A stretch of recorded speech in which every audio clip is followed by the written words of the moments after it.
lie. Bleach and scrub it, don't you rub it. Whatever you do, don't admit it. Look at the mirror, fix the messy hair. Act like we weren't even ever there. We were never there. We were never there. Rehearse the story, say it really slow. Memorize the details, the scenario. Don't let the panic show up on the face, or they will put us in a cage inside the place. Hey Sly, hey Carmelita.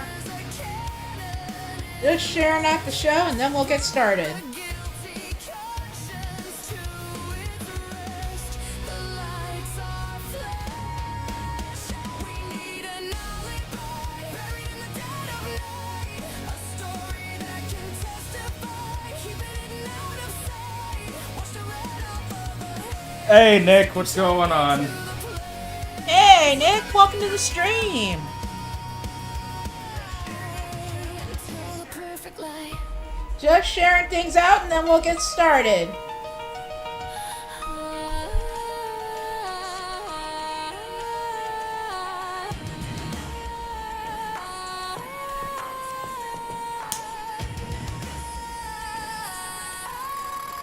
Hey Nick, what's going on? I got the Discord, some of it taken care of. So. Yeah, I'm just briefly going through. Not much. What's going on with you? We need an alibi, buried in the dead of night. Hey Emma. Hey Emma, welcome to the stream, sweetie. Keep it hidden out of sight. Watch the red off of the hands. Stick exactly to the plans. Look 'em in the eye. And tell the perfect lie.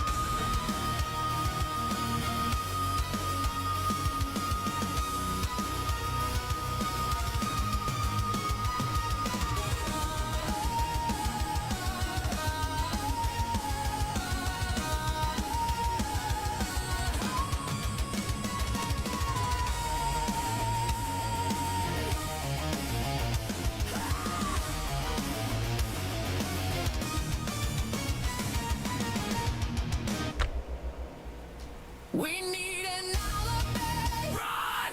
A story that can testify. God!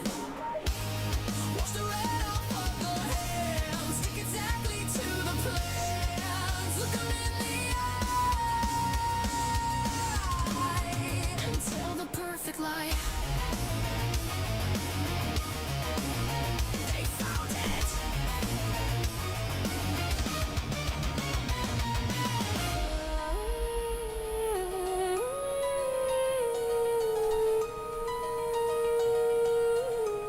You about ready? Just getting to my match card. There we go. I'm ready. Good evening, everybody, and welcome to Blood Moon Wrestling Federation's episode for Friday night.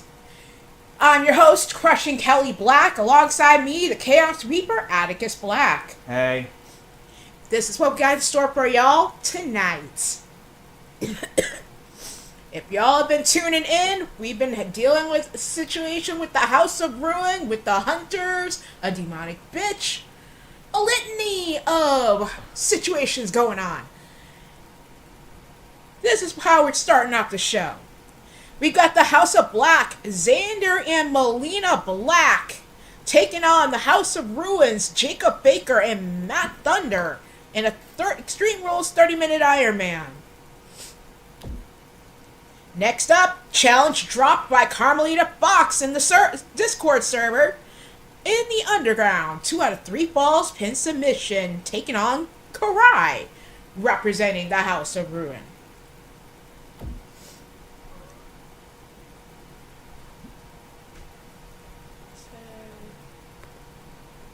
Welcome, Breakdown.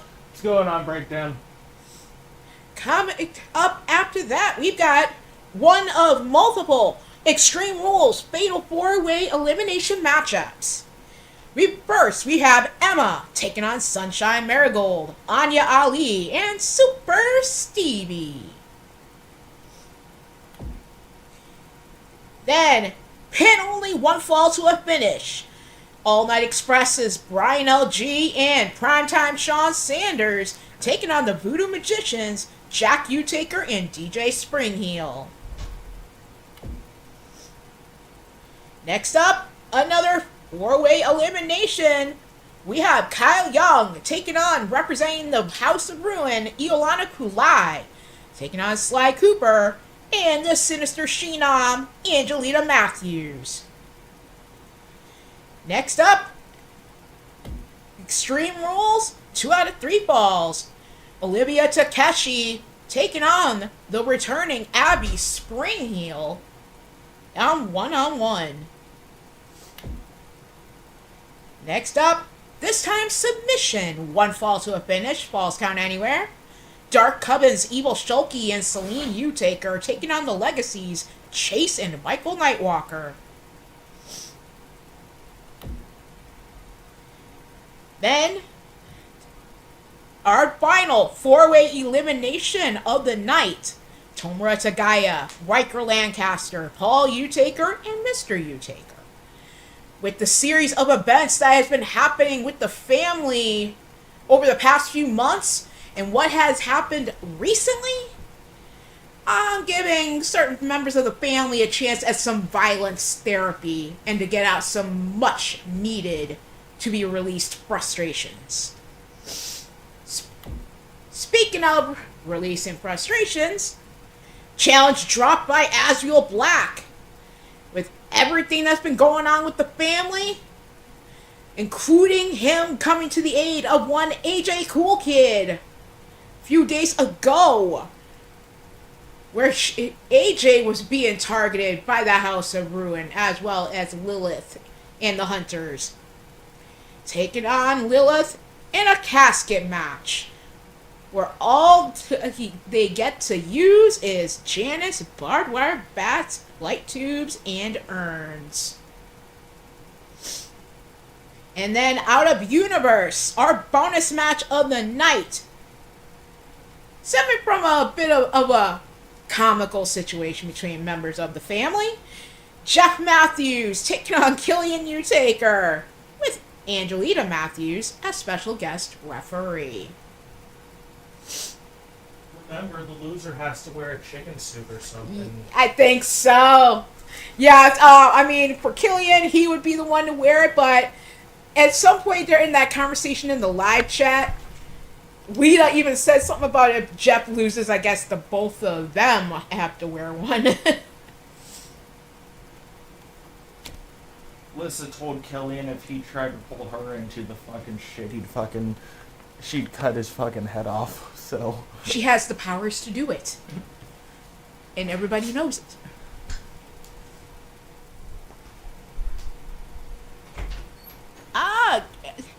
In relation to Next Generation Wrestling, Andrew Webb checking out the show. And another E-Fed that Atticus and I happen to be a part of. So, word's getting out about the action over here at Blood Moon Wrestling Federation, as well as Chaos Regional Wrestling.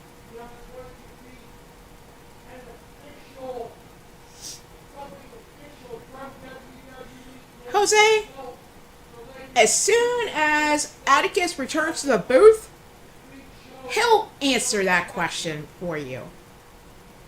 Just know that it's not just on his show, but also on mine.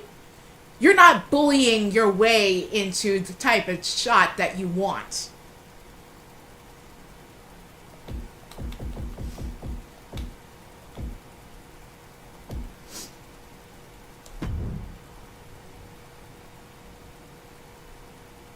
Apparently WWE announced there's going to be an official announcement about 2K26 on SmackDown tonight. Okay. Oh, and you have a question from Jose in the live chat that I think might have answers. if you could bring full screen the Yeah. please. Thank you.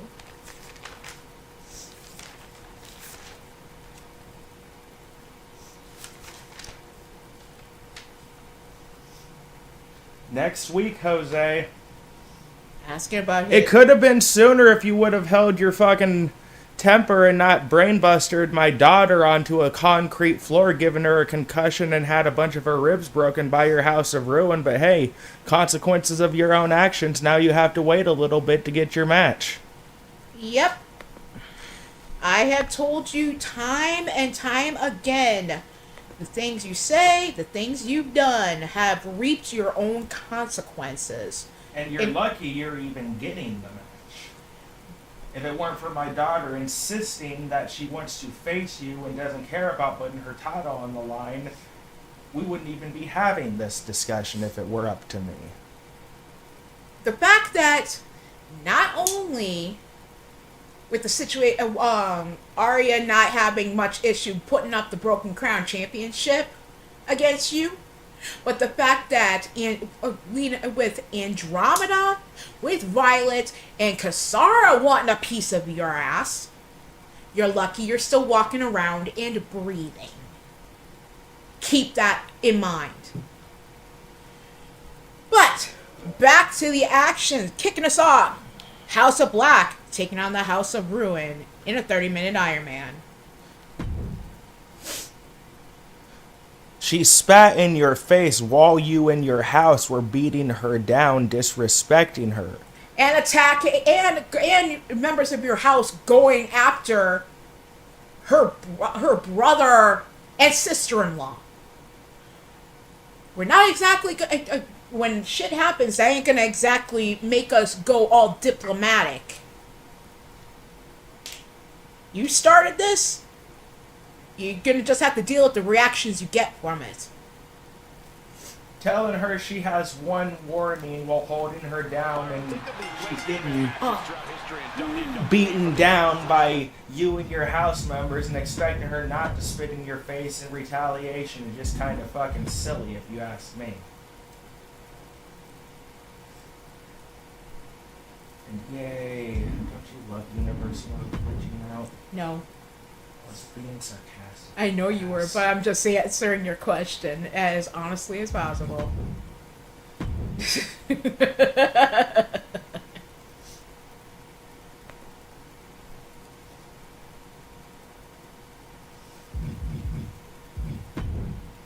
And as far as your idea of a warning... Oh, hey, look, it fucked up your card. Awesome. Oh, mother. Fuck it. Don't worry about it. Just do everything plain today. Alright. It'll go quicker. Alright. You already have all the custom matches set up. Yeah, give me the controller.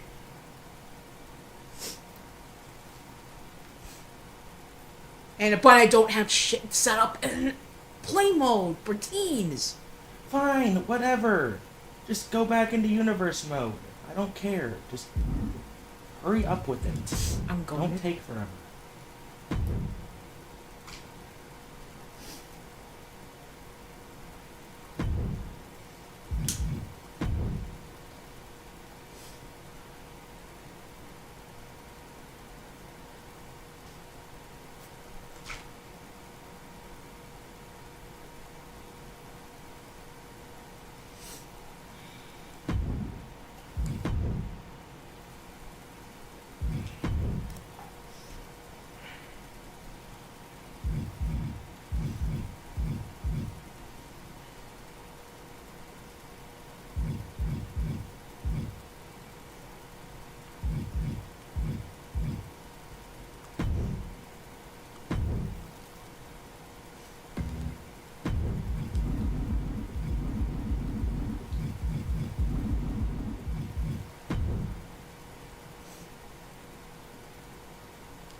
Hey, Sarge. Hey, Kyle.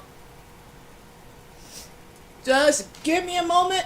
Dealing with crapola with 2K. That's fucked up my card.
Pardon the delay, everybody.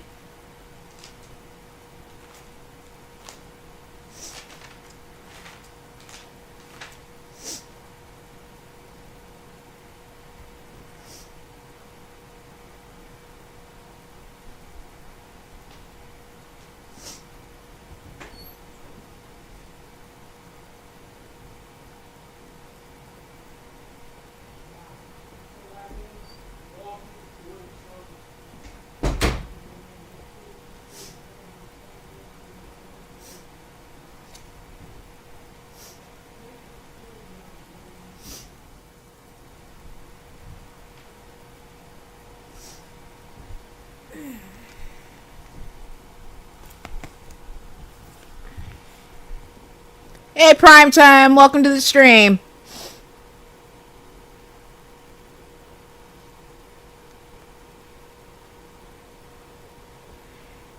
Oh, hey, Tiffany 2K25, welcome to the stream. Appreciate the support.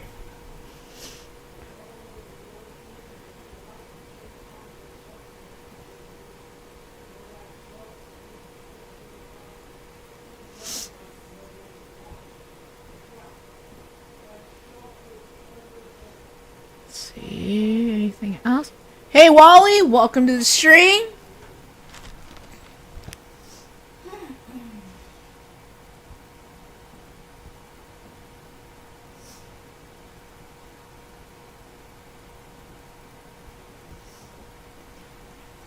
Pardon the delay in redoing the match card.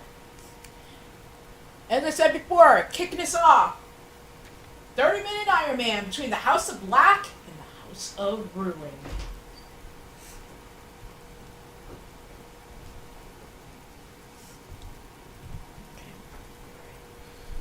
Okay, how are you? Please. Here comes trouble.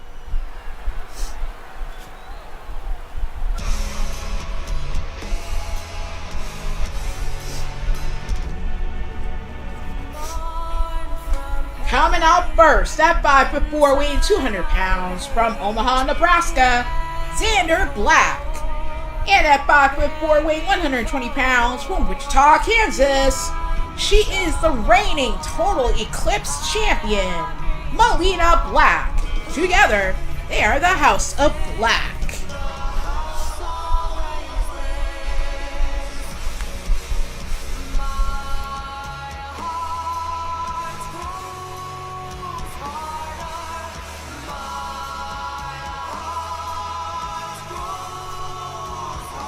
No problem, Patty. It's alright. Just hashtag Joyza2K. Which are not joys at all.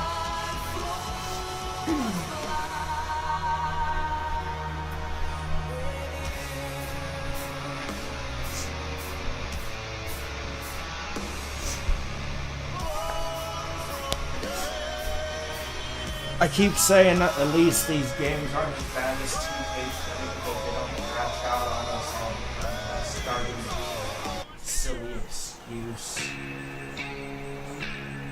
They really just need to wait to release these games until they're actually working properly. But perish the thought. Coming out next, their opponents, representing the House of Ruin. At 6'5", weighing 265 pounds, from Baton Rouge, Louisiana, the natural-born sinner, Jacob Baker, and his tag team partner, Matt Thunder.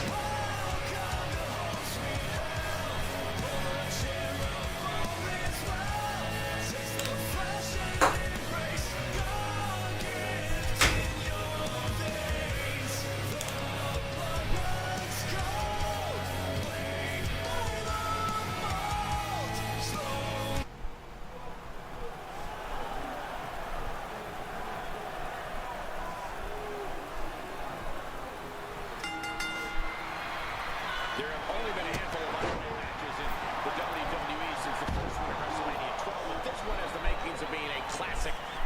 As I said before, 30-minute Iron Man, pin submission, falls counting anywhere. We've got barbed wire bats, light tubes, and Janice, the only weapons allowed. I know that these superstars have been doing a lot of high-intensity training and sustaining so they can execute Melina and Xander, also members of the family, may not have been vocal in this war against the House of Ruin, but of course, they're equal opportunity ass kickers, so of course they're gonna get involved. Probably knew that wasn't going to be enough at this stage, but every time you Xander cover your opponent, you make them kick out. was Every kick out being covered by Thunder, almost a ball in the favor of the House of Ruin.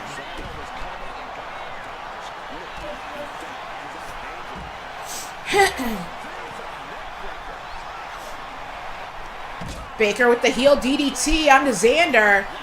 Melina gets caught in a roll-up by Thunder. Kick out. But it's a little early for that.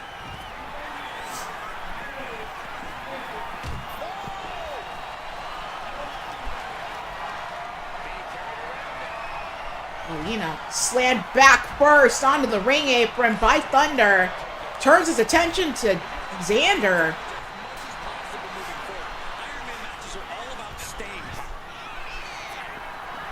Thunder sent towards the barricade. Fishing for something beneath the ring. Who even thought to put one two under the ring? This isn't some backyard operation. Blast off. Oh, Molina was up top, being targeted by Thunder, and in comes Xander. Molina with the takedown on Baker into the cover. Only a 2 count. Somehow, some way. Yeah, that's pretty much what happens when it comes to modded barbed wire arenas, Wally. Just like that. They have the fans, the crowd way back. But that's not a bad thing. Gives people, gives the competitors room in order to, if they get behind that barbed wire barricade, they can have plenty of room to beat up on their opponents. Just saying. Now we're inside the ring. 2 count from Thunder. Able to kick out. Xander going after Jacob Baker into the armbar. But Baker able to roll out. Molina with the knee shot to the face on Thunder into the cover. As Xander with the kicks to the back of the leg on Baker. Kick out at 2.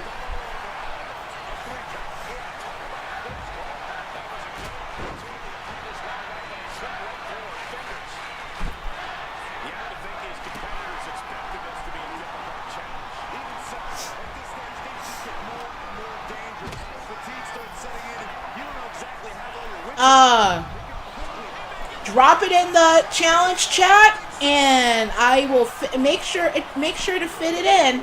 I know for a fact, Azrael has challenged Nathaniel if he happens to be a part of that challenge of yours, Isabella. So I've already set him for to face Nathaniel on Monday. Textbook side Russian leg sweep. These will keep you down. He's pulled the ring apron. Looking under there for something. Got a ball in the favor of the House of Black. Molina with the kicks to the side of the head on Baker. Goes after Thunder. Has her up. Nice reversal into a DDT.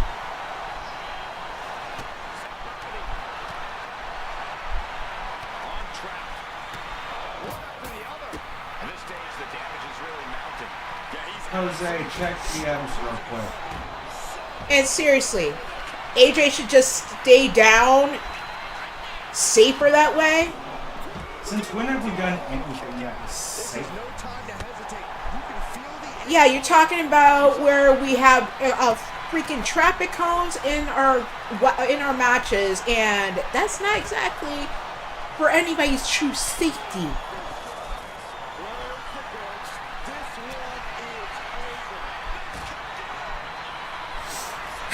Cover. Kick out by Baker.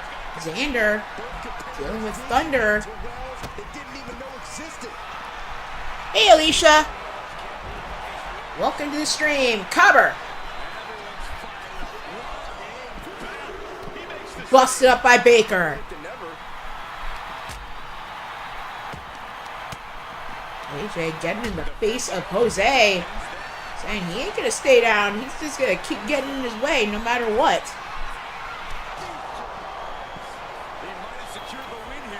You know, with the ripcord shot to the face on Baker.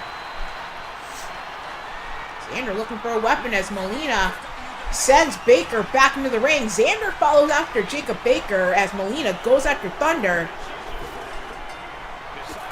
And another fall in the favor of the House of Black.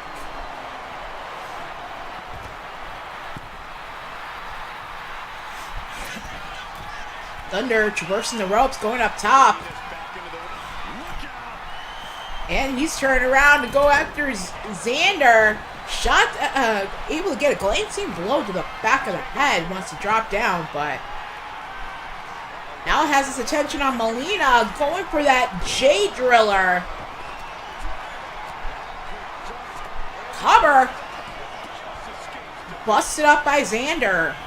And it was managed to get off the shoulders of Jacob Baker. Dirty pin by Thunder. Not successful. Baker having to roll out. Now Thunder having to deal with Xander. Drops him with the neck breaker onto the kneecap as Molina on the outside.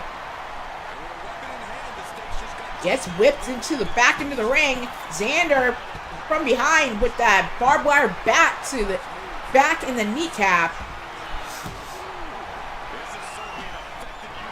Thunder back in the ring again with both members of the House of Black. Backstabber by Xander.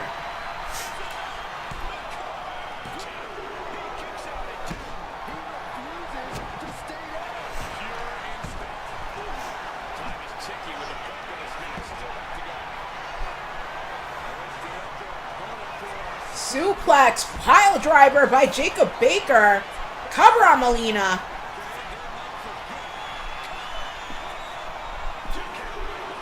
Kick out at 2. Again with the J Driller. Now Xander. Cover. And Molina kicking out.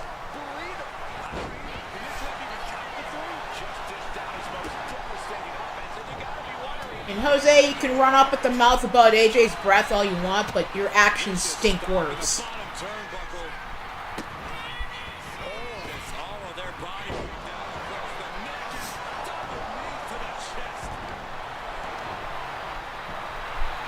Rising up on spaghetti legs. This is not where you want to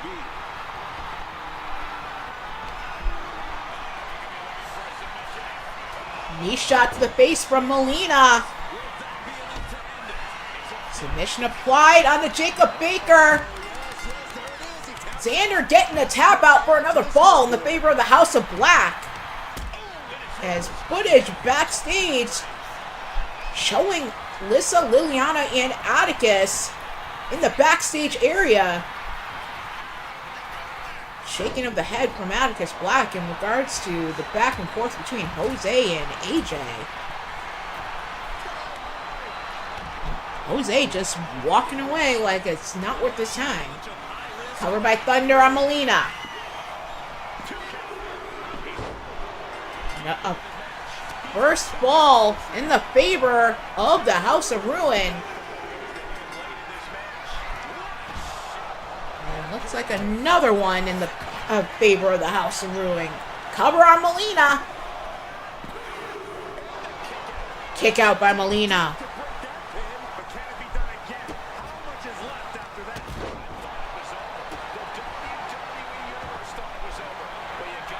Welcome, Brandon Cuevas.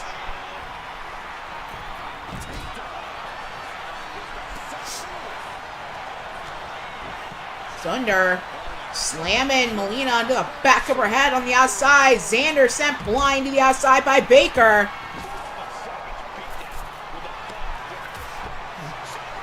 Hardy shot as Jose's walking away. Atticus basically saying be the first time he finishes anything if he did. Lord knows if he could, he'd be world champion by now. Covered by Baker, busted up by Xander. What are they doing here?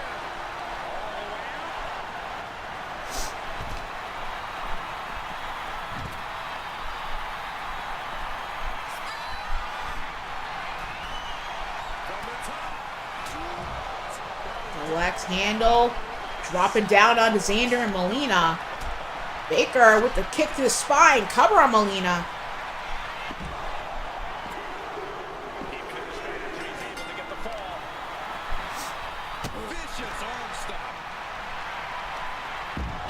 Thunder dropping Xander onto his head with that neck breaker. steel steps dropped onto Xander. Xander able to get back up and send Thunder across the floor, target Baker. Working on the arm.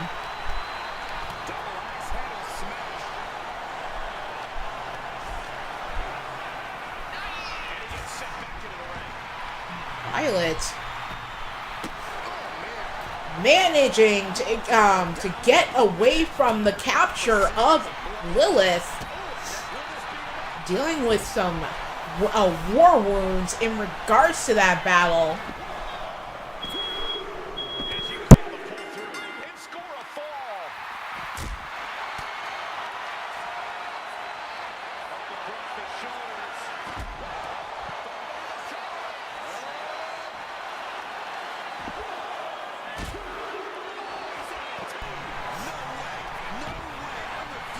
The arrival of Brandon Cuevas, who has been vocal against the family, having angry reactions to Jose in the House of Ruins actions.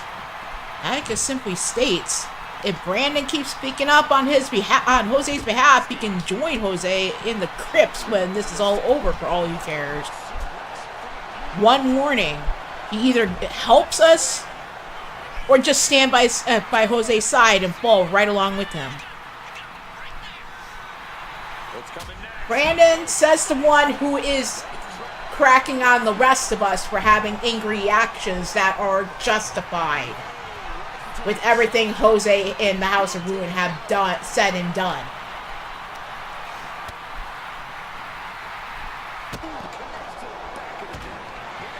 Because you have been vocal in regards to how we're reacting more than true solutions being given out on exactly how to deal like with it. I just said. All I hear from you, Brandon, is inaction and judgment. What exactly are you doing to stop Jose, other than getting on our ass for doing what works best for us?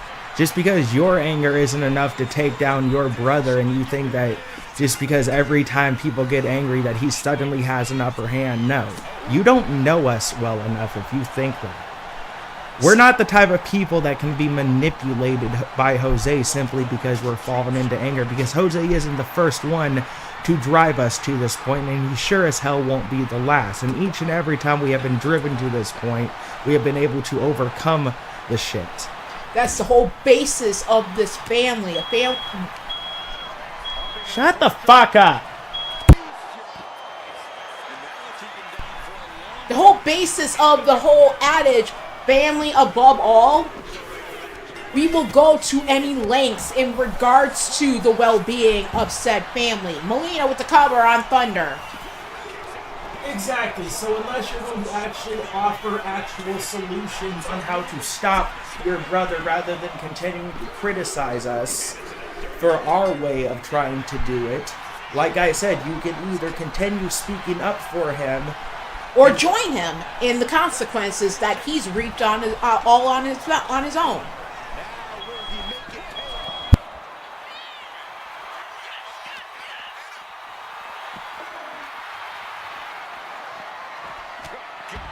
These superstars still keeping their stamina in check as the mid-marker has been crossed.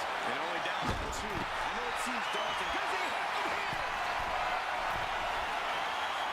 There it is, making sure her team stays in this one. Because seriously, Brandon, it is easy to pass judgment on how others, what others say and do, when it's all the basis of what you have been saying this entire time. We've gone the diplomatic way. We've turned the other cheek. We've given Jose multiple chances whenever the hell he's fouled up and acted a fool. Now, as I have stated over and over again, clean out your ears, please. This has gotten to the point where he is not just affecting people professionally, but life and death in that realm. people nearly dying, blinded. You put my niece in a freaking coma, Brandon, and you're expecting me to sit here and just be diplomatic. I have been diplomatic with Jose the whole entire time. I have been doing it your way the whole entire time, and if your way would have worked, this wouldn't be happening in the first place. Because all you do is stand on the sidelines watching, passing judgment, but when was the last time you actually got your hands dirty for anything?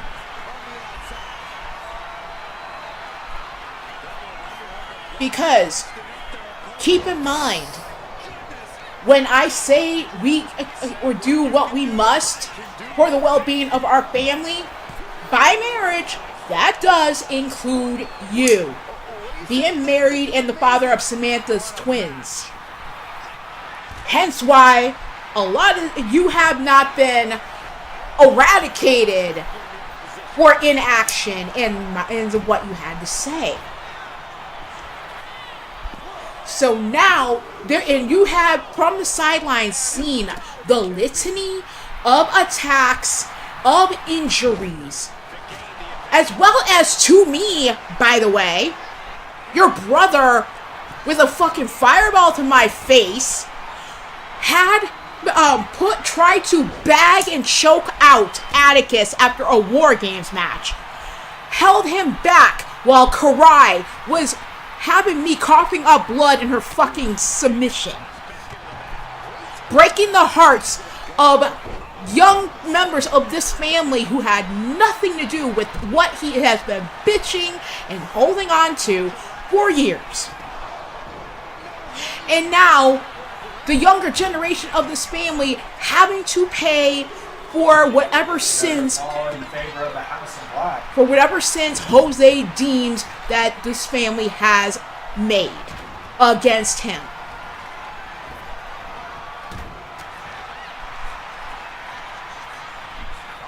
Oh, I understand. Yeah, you may have gone after Matt Thunder. Yeah, a message may have been sent, but that one time when it comes to a litany of attacks, including your mother-in-law, LD, being targeted? Thank you very much. Because your brother has brokered a business relationship with a demonic bitch you know very much about, and Jose at one point was willing to lay his own ass on the line on our side to fight against her. Let me put this into perspective, Brandon. If your wife Samantha was actually cleared to compete right now, the last thing she would be doing is standing on the sidelines trying to be diplomatic in a situation like this. You have spoken time and time again, and she wants nothing more than to give her hands to Jose, the house, and everything else for what they've been causing the family, her mother, you, by extension, and all. So, if Samantha is willing to speak out and get her hands dirty because of everything going on, Melina, quit levitating. what makes you so special? This isn't a time to be diplomatic. I understand that you think that that's the solution for everything. It's But as I said, not. we have tried your solutions. You did that for years before getting to this point.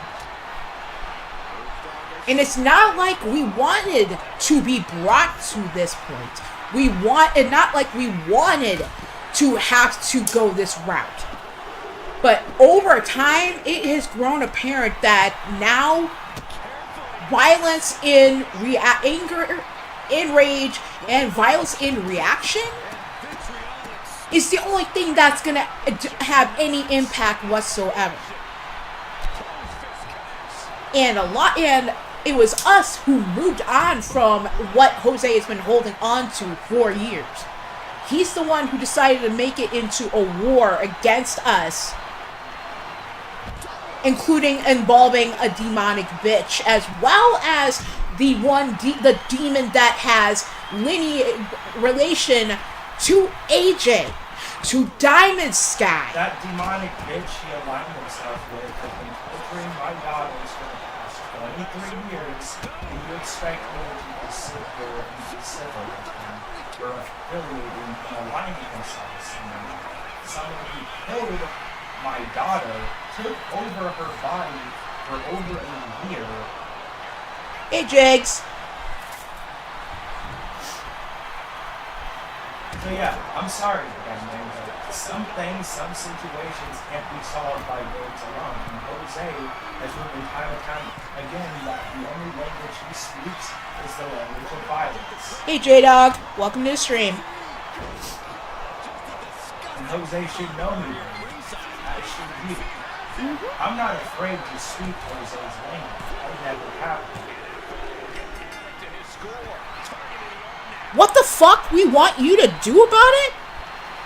Man up and actually get involved, or stand aside and let us handle it how we see fit.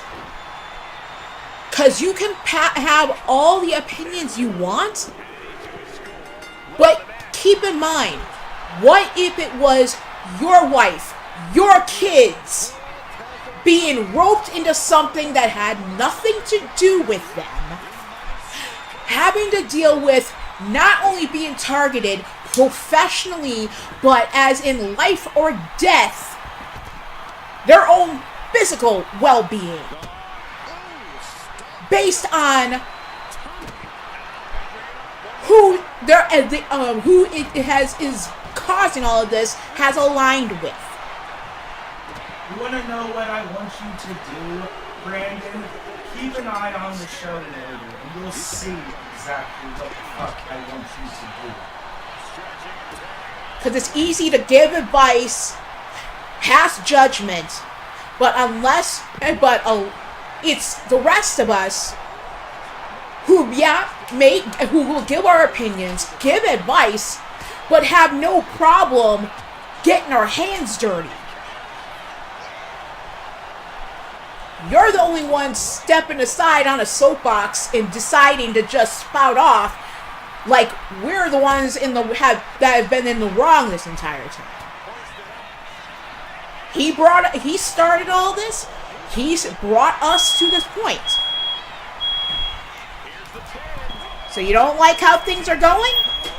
Be a part of stopping him instead of just cracking on the rest of us. We're doing what we see fit. Because opinions is not what's gonna stop him. Opinions are not what's going to save the younger generation of our family from being terrorized for something that had nothing to do with them in the first place, just being dragged in because of guilt by association.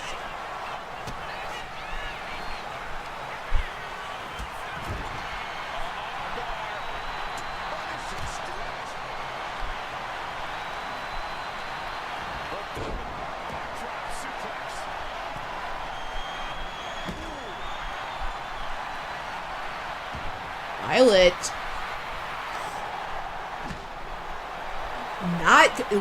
not very receptive to Colton trying to get her to calm down due to her still healing after that battle back and forth a few days ago, dealing with Lilith. Brandon, you sit there saying you think you know your brother better than anyone else, but from personal, private conversations I've had with Jose, you really don't. Because if you knew your brother so well, I keep asking you this, you have yet to answer me. Why did this happen in the first place? Because it's not like we haven't been nice to him. It's not like we haven't been civil, inviting to him, willing to talk to him. I mean, this is honestly the first time we've ever really gotten to this point with Jose wanting to kill him and beat his fucking ass. So for years and years, we have been trying it your way. You know, dealing with his nonsense, his excuses.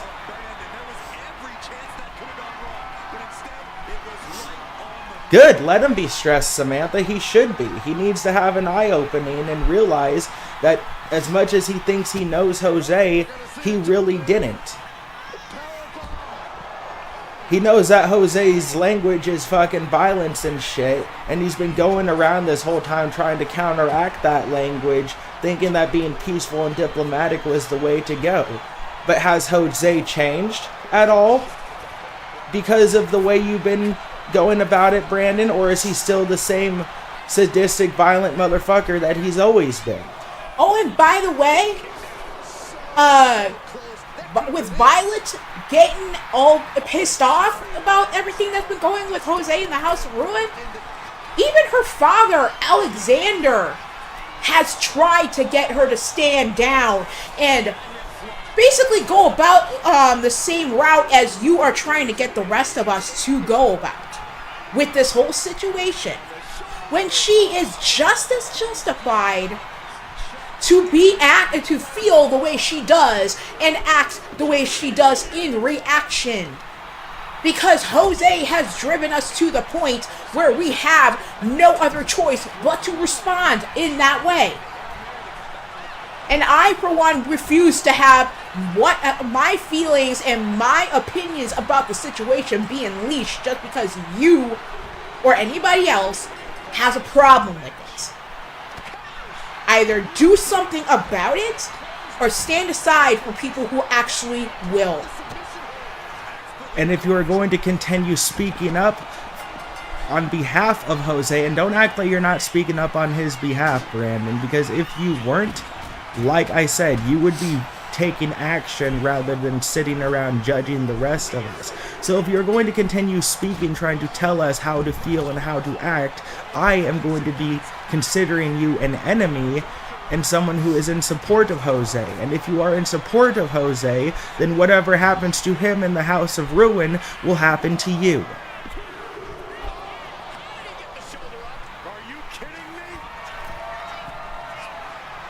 Oh, and AJ just basically spoke up to Brandon, and then now Brandon is asking AJ if he's that dumb based on what AJ had to say.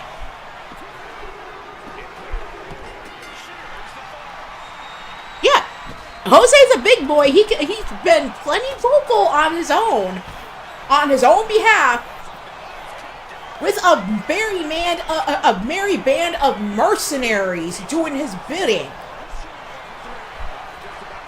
16-9 in favor of the House of Black right now. Another fall, 17-9. Because we've gone the logical way. We've gone the diplomatic way. This has gone beyond logic, beyond diplomacy. This is about survival of this family, who is being picked off one by one. No, let's cut back to the whole survival of this family aspect, because even before Jose turned against us, at least Jose was willing to step up, get his hands dirty, and help us in a bunch of situations. Jose helped us with Lilith and Asarte fucking taking missions along with the Dragon family to destroy the labs that we needed destroyed. He has stepped up time and time again, while all you ever do is stand on the side trying to fucking act like being a pacifist is the way to go. Brandon? Oh, it's not like we didn't want you involved. I have told you time and time again, you have to step up for yourself and speak for yourself. Because like everybody else has. Because not only did we consider Jose like family, we have considered you like family. It's been made official being with Samantha and the damn twins existing. Oh no, if you want to take this from a different perspective, Brandon, no, that's the thing. It's not that we never wanted you involved, it's just that we can't speak for you, and everybody else who has ever been involved in any of this have spoken for themselves, and we usually just roll with what they fucking put. So, again, closed mouths don't get fed. Hey, Brock guys, welcome to the stream. As family, period, yes, we did want you to get involved. actually have not just an opinion, but actual plan on how to make things better in this situation. You ready? Yeah. Coming up next, in the underground, 2 out of 3 falls. Challenge made by Carmelita Fox to take on the House of Ruins, Kurai. And that goes for anybody. Like, we can't speak for your characters and we can't come up with ideas. You want to be involved in anything going on? You know where the chats are. You know how to fucking type. Put something in. Join in like everybody else has and done. Like AJ did, like Azrael has, like everybody else does. And AJ's even like saying to Brandon if he wants to fight him. He's right there. You want a piece of somebody? Be active and actually drop something in the challenge chat. Do something other than just spout opinions. Coming out first at 5'8", weighing 145 pounds, from Paris, France, Carmelita Fox. Brandon just picking up a barbed wire bat, gripping it tightly. Because that's the thing, if right we want to now. go from an out-of-character perspective that people need to understand. At this point, going forward into 26, with us being more story-based and everything when it comes to what's seen on screen, and how we have said time and time again, we want you to be more actively involved with your characters to help us push them in a proper manner. People are going to have to start stepping up, because we're not going to be allowing simply just hi, how are you, hellos, and calling that activity for your characters anymore. Because yes, we, as much as we appreciate you on our rosters, you want your character to be featured at how you wish. Carve out the time and the effort needed in order for that to happen, because it's no longer sufficing with just being booked in matches willy-nilly. Hell, Shelly, when he came in, took the initiative to take a broken championship and turn it into something that's been one of the best storylines I've had in my company.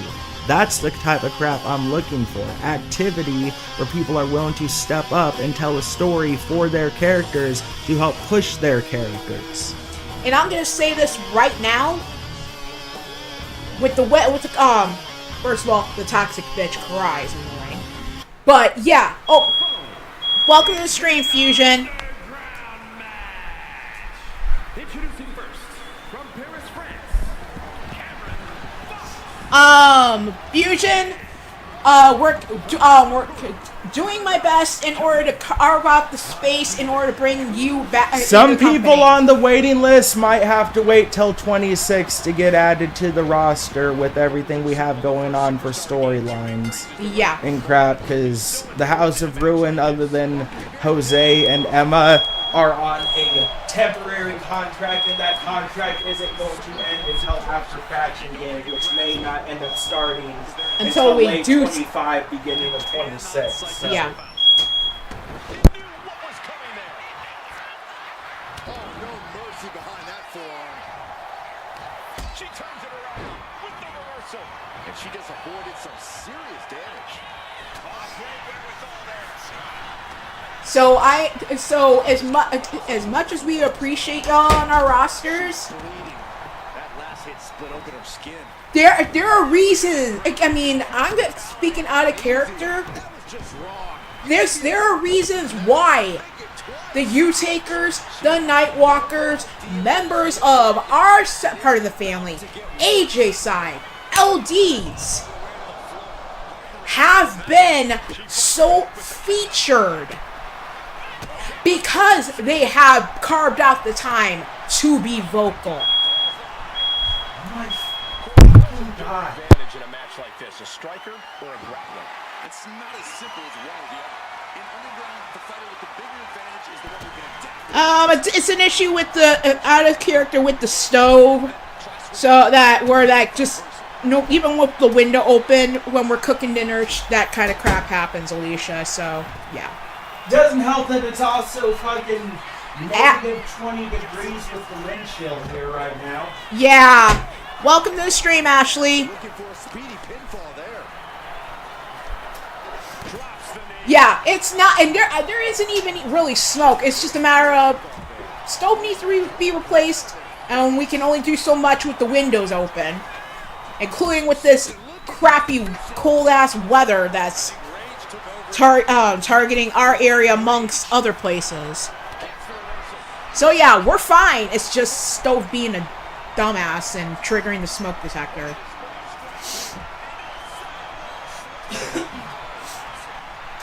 A naked chicken in the oven. Yeah.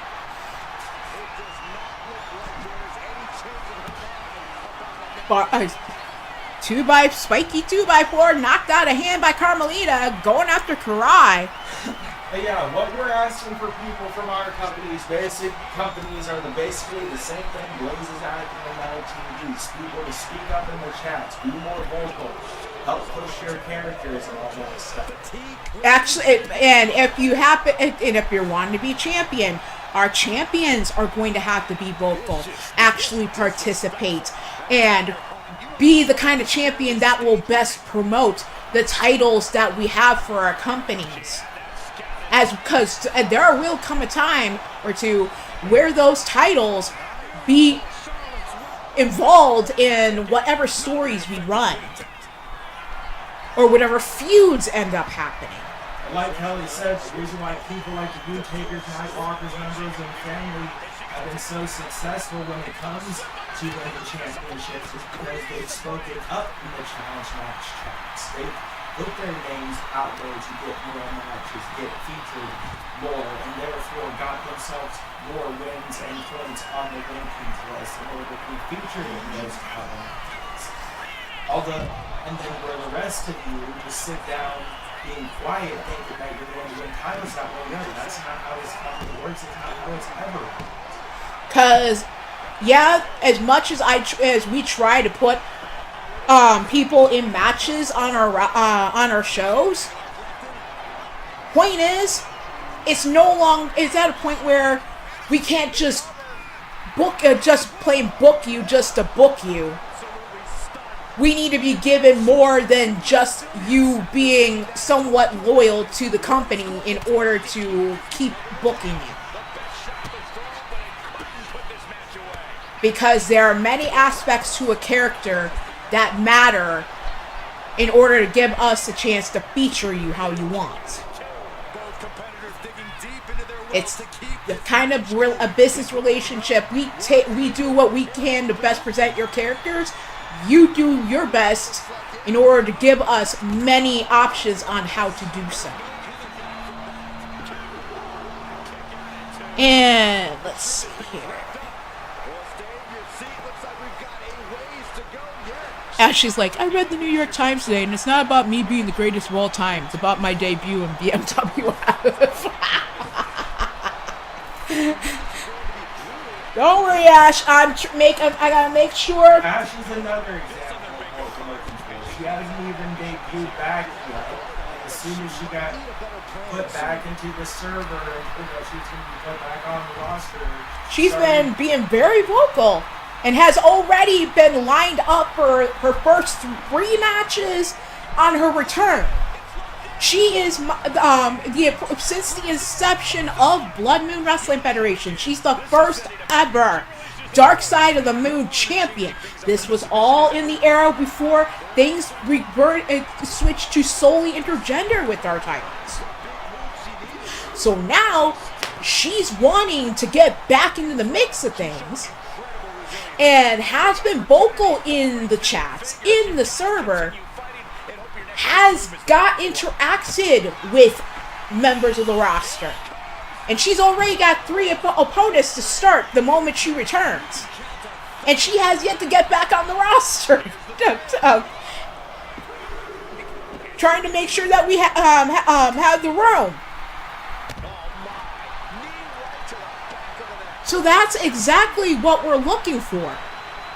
You want your character to be featured a certain way, to have us present them so they look at the best as possible, story-wise, as well as presentation-wise, that's one of the things you gotta be doing. How even Fusion even if he's not has to wait until 26 in order to be on the roster. He got into the server, started interacting with people. And it was one hell of a story back and forth in regards to interaction with Marcus, with Angela, who have now welcomed him as a part of the family around their kids. So yeah. Hey Gigi, welcome to the stream. And with that final fall, I know we've been doing a lot of yapping over her match, but Carmelita Fox getting the job done against Karai.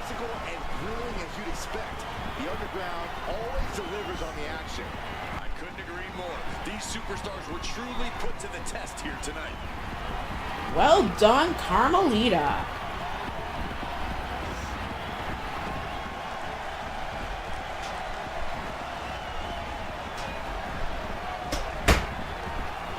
Yep, I totally get what you're talking about, Alicia.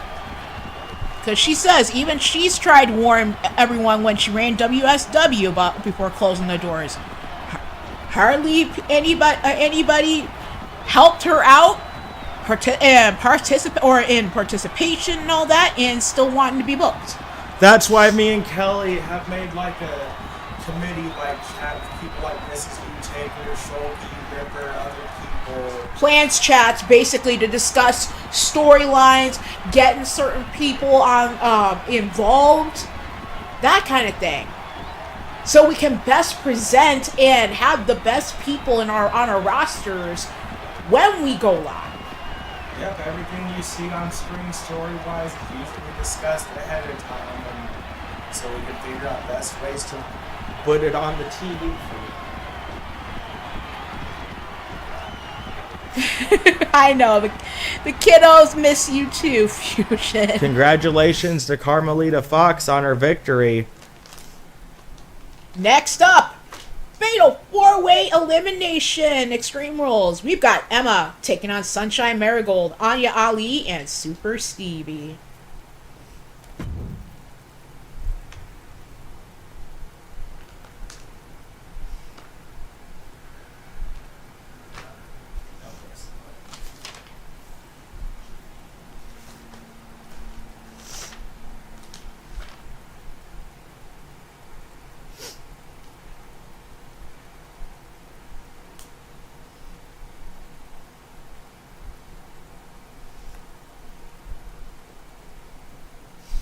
Okay.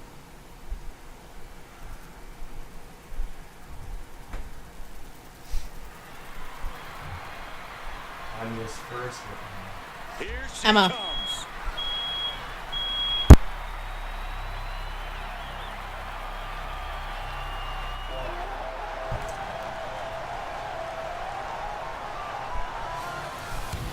Coming out first.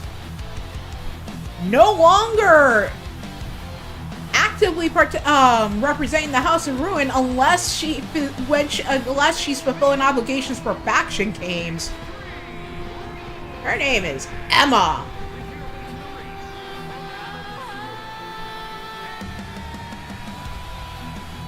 Yeah, Ash, I think based on everything that we've been hearing about 26, there's the possibility of more than 100 roster spots, but that's the thing, Ash. We're not expecting everybody to be vocal 24/7 and be involved all the fucking time, but even still, to have some background for your characters to be able to tell a story on screen would be helpful for some.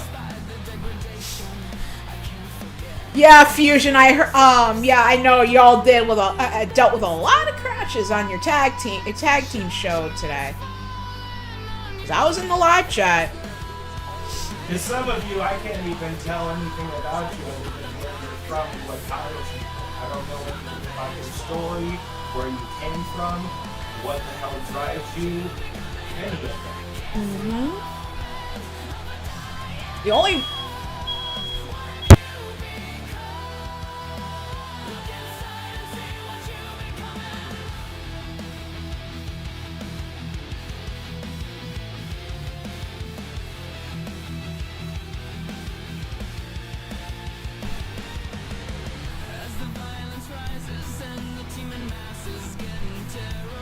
Saying something.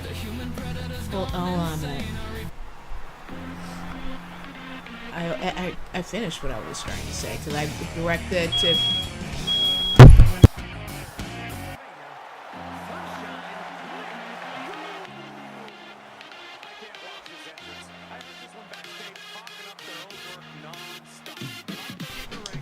Coming out next at 5'6", weighing 136 pounds from Pittsburgh, Pennsylvania. She is one half of the Wolf Moon Tag Team Champions, Sunshine Marigold. I'm gonna put the titles back on them again. But anyhow. But yeah, I was mentioning how Fusion dealt with Fusion and Jigs dealt with a hell of a lot of crashes during their tag show for Beyond Your Soul Wrestling today, once it went live. Thankfully, even with the damn weather, we're not dealing with it. Thank God.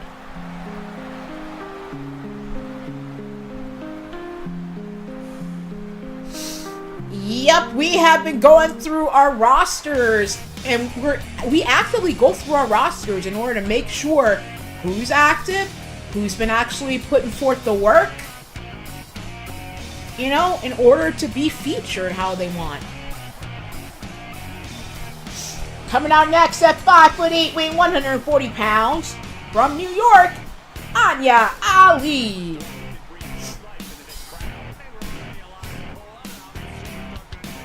Because even when it comes to people who have been loyal as hell to our companies, as far as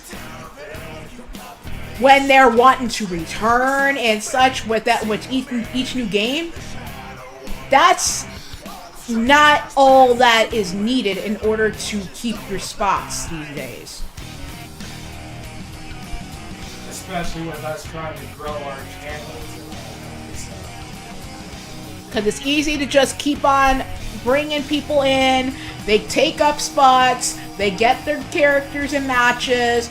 But we're trying to have the kind of content where stories are what builds the anticipation, the emotion, anything trying to be emoted through the feuds and whatnot that we're trying to do with the characters on our rosters.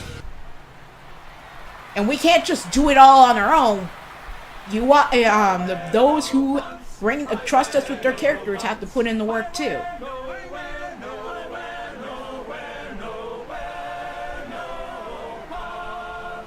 And coming out last but not least, at 5'8", weighing 130 pounds, from out of this world, Super Stevie!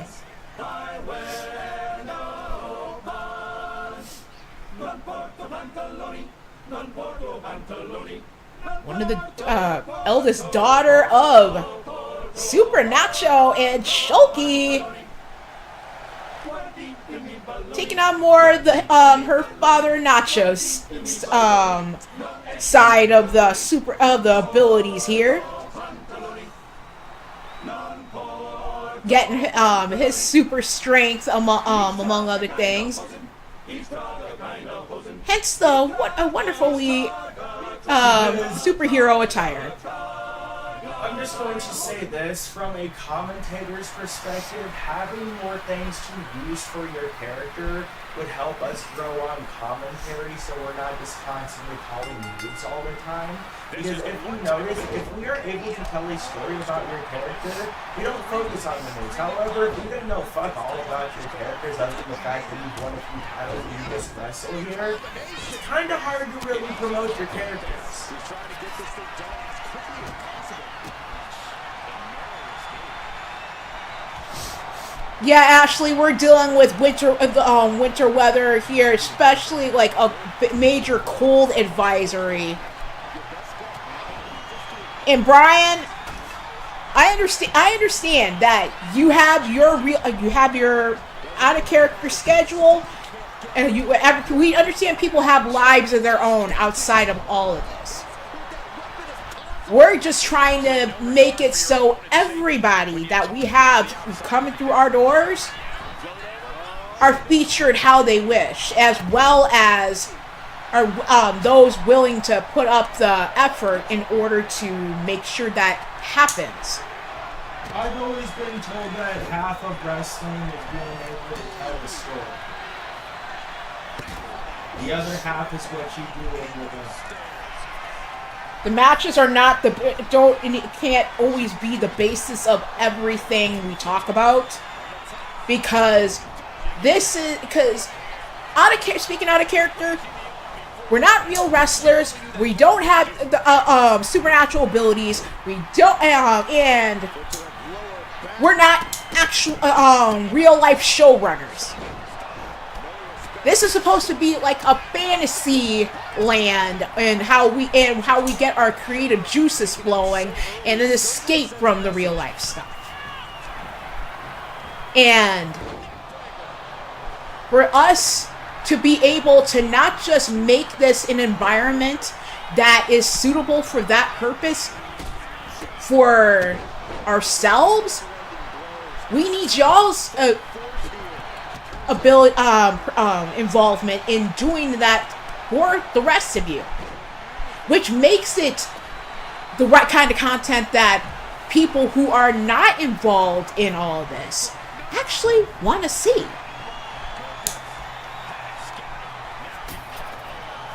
Light tube over the head of Emma from Sunny. Multiple combination of strikes by Sunshine onto Anya as Stevie running to the outside, knocking down Emma. Another wax handle off the top rope as Sunshine gets caught in the roll up. Kick out at 2. Yep. Because yeah, you're a YouTuber just like we are, Brian. And you're part of a lot of companies in the community that we're in. So you know just as well as we do when it comes to participation and loyalty and helping make the show what it needs to be. So we try to be as accommodating as possible.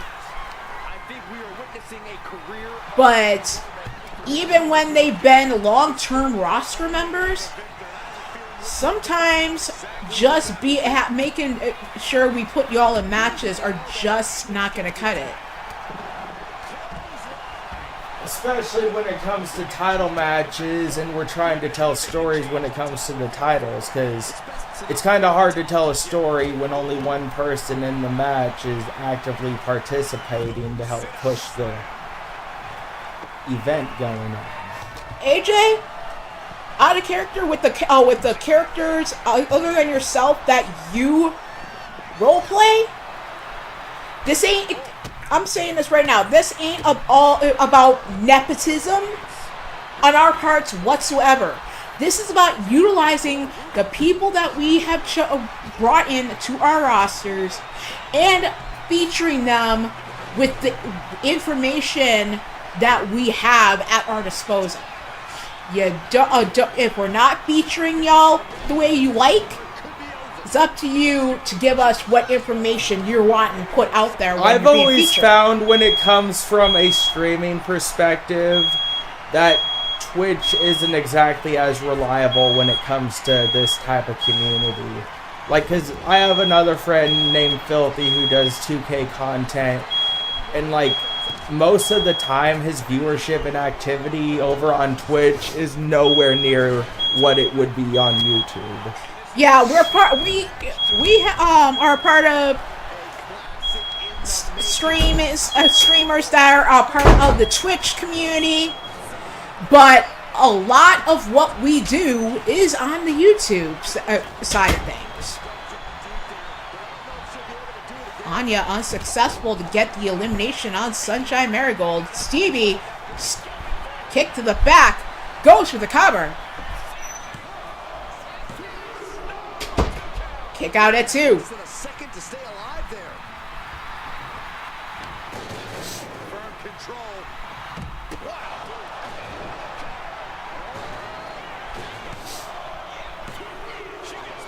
2 count only on Anya for Stevie. Emma gets back into the ring, grappled from behind, shot to the back on Stevie. Gets whipped to the ring apron. Anya has a hold of Stevie. Side slam by Anya. Slams her down. Emma getting back into the ring, as is Sunshine Marigold. Plus, there are times where we know of people based on the community that we're in and the mutual companies that we're a part of. Hence why there are certain people who haven't been able to make it onto our rosters. We're trying to venture out in order to freshen up our rosters, as as a detriment to those who have proclaimed loyalty to us in the process. Well, our channels have to evolve somehow.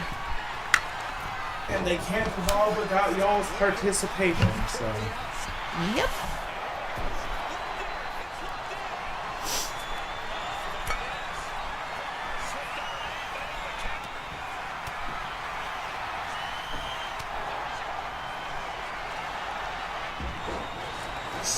Ashley was talking about things with 2K26 supposed to have major improvements in universe mode to make it more realistic like on TV. Yeah, from what I heard, they're going to be implementing aspects of like GM mode, and apparently they're going to have like a roster draft type setting where you can do like the WWE draft. So it actually might prove somewhat useful if we end up having doing what we were talking about, trying to have like the Raw, SmackDown type feel with the world titles and all that. We just have the joint pay-per-views between both sides and all that. That way, like with the name like Savagery, we could just turn that into a Raw type show. The other one we could just turn into a SmackDown type show, feature tags and everything on both shows and all that crap. And each person would have their own show they could feature. Yeah, because I know that there are companies where they have the capability of being able to have separate shows where they can divide up the roster. It's easy to do that, like on pen and paper. I'm just saying, like from an on-screen perspective, if we wanted to do that, we could just go out with favorite days and people could tune in to see what show they get put on and all that crap. Kind of like when, Emma and Anya now eliminated. It's down to Super Stevie and Sunshine Marigold. Doing that would also make use of the whole general manager aspect where you try to get me and Hustle and people who help behind the scenes and shit. So. Oh my gosh, damn it! Diamond Sky's like, Ashley, I love you. I'm gonna do this. I am Diamond, the best female wrestler of all time in LTD. LTD Illustrated says it. Dragon Bella Illustrated says it. And she's giggling, doing this.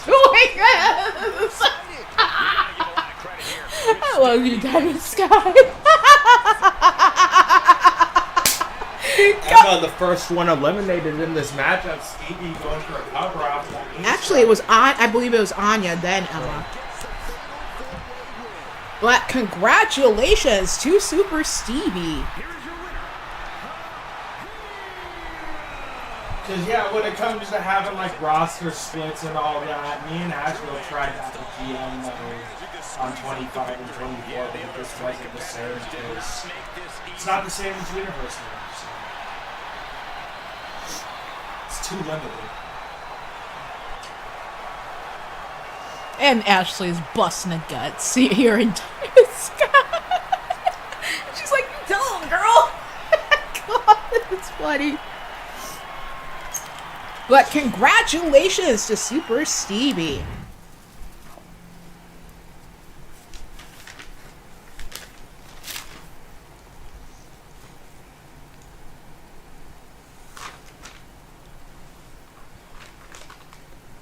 Coming up next. Pin only, one fall to a finish between the All Night Express's Black Ice Brian LG and Primetime Sean Sanders taking on the Voodoo Magicians Jack Utaker and DJ Springheel.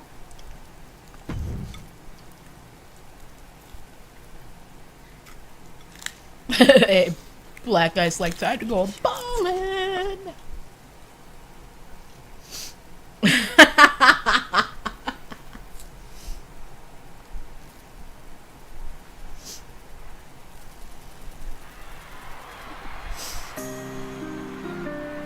Better get ready.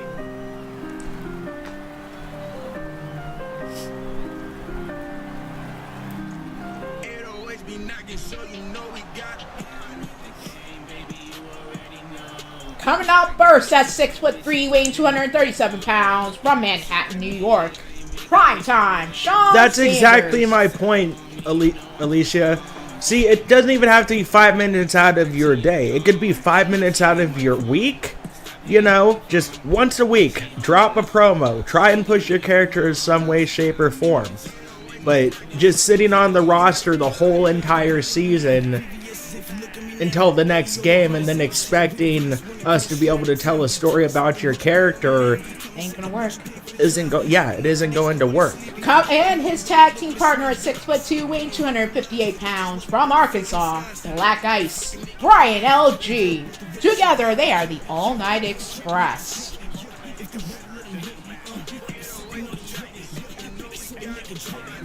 Game, baby, you already know. Yeah, I got a bad bitch, she grinding down the pole.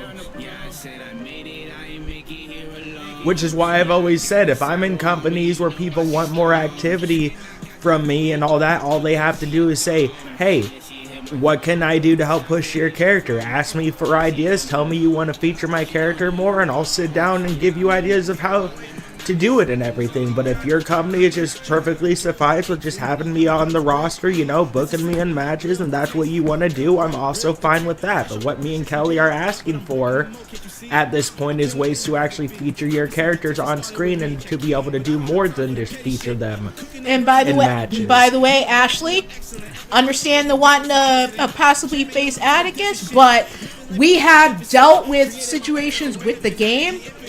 Intergender first blood matches ain't a thing. We have been unable, due to the parameters of the game, in order to make first blood matches intergender. One-on-one, Crazy 8, Gauntlet, whatever. Because God forbid a woman makes me bleed every once in a while. I mean, you deal with that kind of shit like in other types of intergender matches where you bleed regardless if you get busted open enough. But yeah, trying to actually set it as a type of match. Yeah, that's what I don't get. Why can I bleed in a match against the women, but I can't have the blood be the stipulation on how someone wins? Coming out next, their opponents at 5'11", weighing 240 pounds from the bayous of New Orleans, Louisiana, Jack Utaker, and at 6'2", weighing 242 pounds from Transylvania, Romania, DJ Springheel. Together, Although I'm not they against are the facing Voodoo you, Ash, Magicians. just wouldn't be able to be a blood match. Yeah, Atticus was trying to do First Blood as far as an 8-person gauntlet last night on his show. Ended up having to switch it over to KO, all because 2K wants to be a bitch and won't allow it.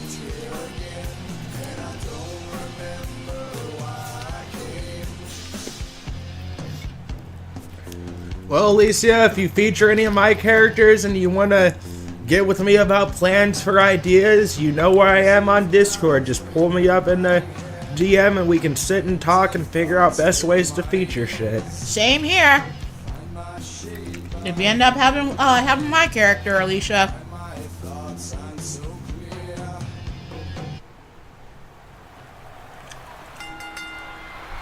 Falls count Because that's why I appreciate people like Nick from NGW and Sarge from CSWA who were here a little bit earlier. I don't know if they're still here, but that's what they've been doing. May have dropped off that because They due to the get in my reset. DMs or, you know, tag me in their company chats, and we sit down and discuss ideas on how to push characters and what to do.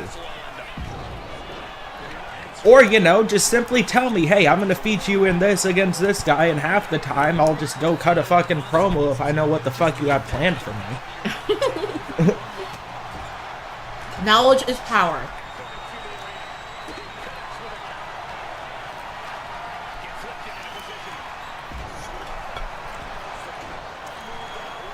Don't mind brief moments of silence where it's also still eating dinner. And these are yummy chickens, so yeah.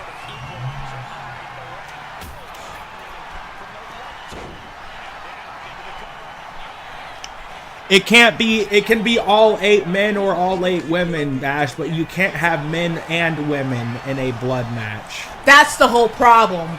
Because you can't have... You can bleed in a match with men and women, but you can't have the stipulation to win be first blood, which is stupid. Beyond stupidity.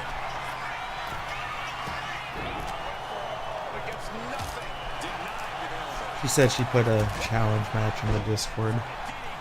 Okay, I'll check it out when I get the chance, Ash.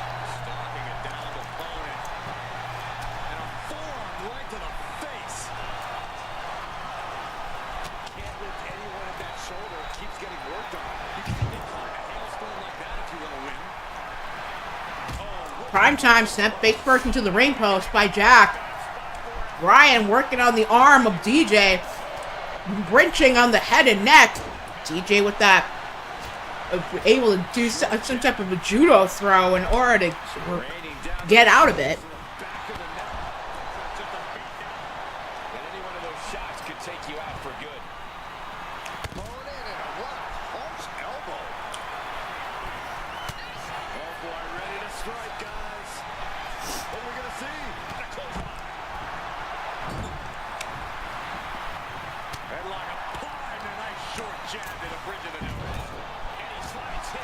Damn it, AJ, really. Have fun, AJ. Rest in peace, AJ.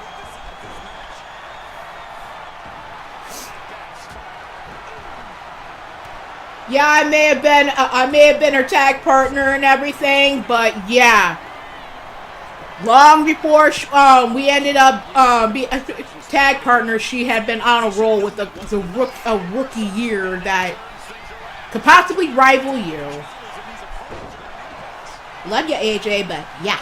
Oh no, if we're going from a totally truthful aspect, I'm sorry, AJ, but your sister's better. Your sister's basically the female version of MJF. She's better than you, and you know it. Thank God.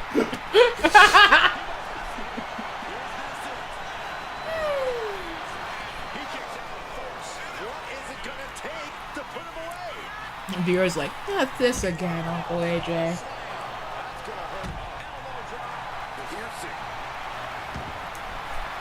Yeah, she's already a Grand Slam champion. So that's another thing, AJ. She's also won her first ever title. Slam there on the outside of Jack Utaker by Brian LG. Ref goes in for a cover. Kick out. EJ trying to run out of the break for that.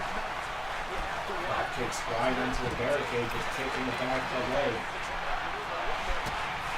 Yeah, he tapped, but this is pinfall, 1 fall to a finish, Brian. This is the sip. Pins only tonight, Brian. Which might not be a problem here. Another Uranagi slam on the Jack Utaker. DJ tried to roll out of the ring. I don't know where the hell the ref was. Ref getting distracted by something over on the outside. That looking like he might have had that match won had she not been distracted over there. Yep, I think like, so at times, even whether it's multiple person or whether it's singles, at times doing a one fall to a finish matchup, it amplifies the difficulty, but makes the the victory for whomever just as sweet, because that can be a bitch and a half when it's just one fall to a finish too. Cowboy back to the head, jab trying for a cover. Only a 1 count.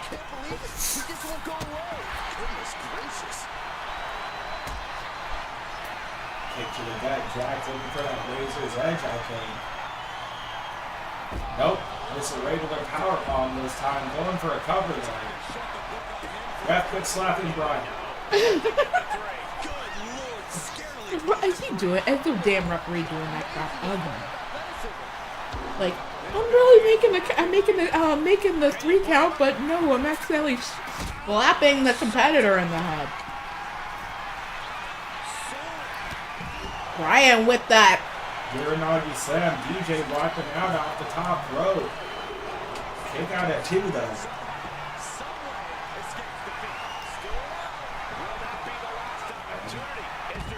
DJ sends him across the floor, leg drop by Primetime, trying to finish this. Kick out at 2.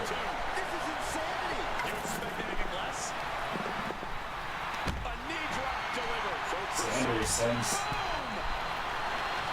Jack over towards the barricade. Up to his feet. That desperation type clothesline knocking Sanders down doesn't really do much for long. Sanders able to kick Jack in the head, get back to his feet, tries to drop kick DJ, ends up missing. Pile driver by Sanders, covered by DJ, broken up. Oh, that what Brian called, what we all consider the Uranagi. Brian calls it shattered ice. Okay. LG with the cover on DJ gets the victory.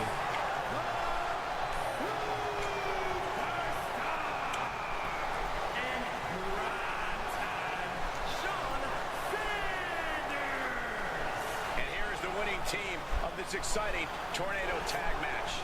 These men really rose to the unique challenge of a tornado tag match. Congratulations to All Night Express on their win tonight.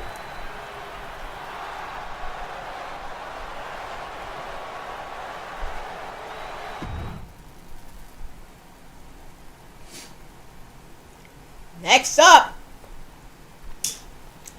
Fatal 4-Way Elimination. Kyle Young, Iolano Kulai, Sly Cooper, and Angelina Matthews.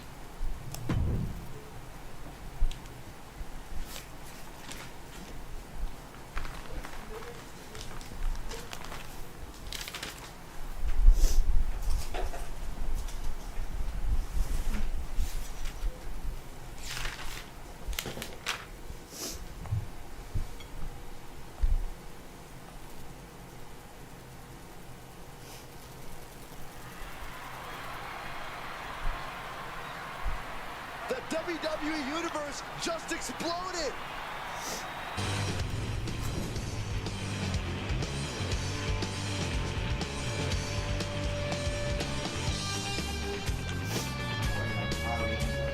Yeah.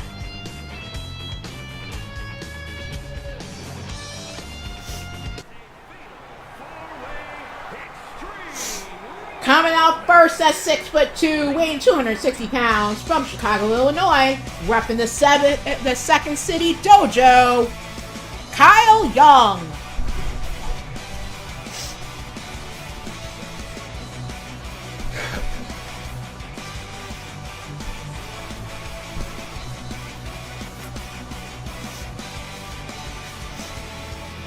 Interesting, Kyle being in this matchup, along with Iolana. Iolana, before even joining the house, had ties to Second City Dojo. Still unknown what was dangled in front of Iolana in order to join Jose's war against the family. could be. Jose offered her chocolate chip. Yep, that's Kyle in the ring. We also have his wife Akira and his son Leon in our companies. And Once it's already been confirmed that more members of the JoJo are going to be entering in 26. yep. As if you think the U-Takers are and the Nightwalkers are a family dynasty, yeah, the Young family is a dynasty of their own. Coming out next, repping the House of Ruin, Ilana Kulai. He's been kind of lurking in the live chat, Ash.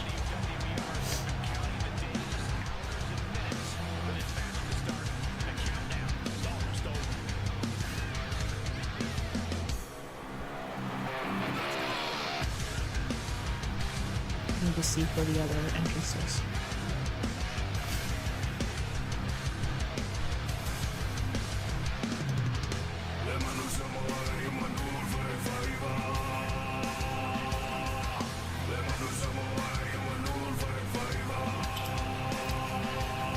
Yeah, Ash was like, I literally just messaged you, Kyle.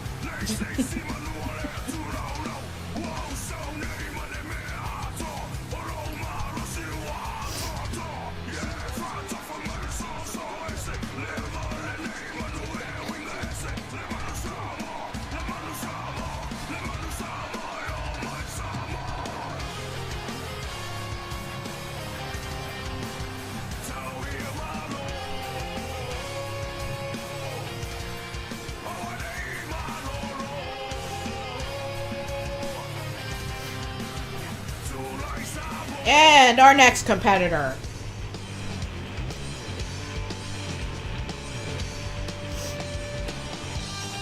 Coming out at 5'8", weighing 201 pounds. From Paris, France, Sly Cooper.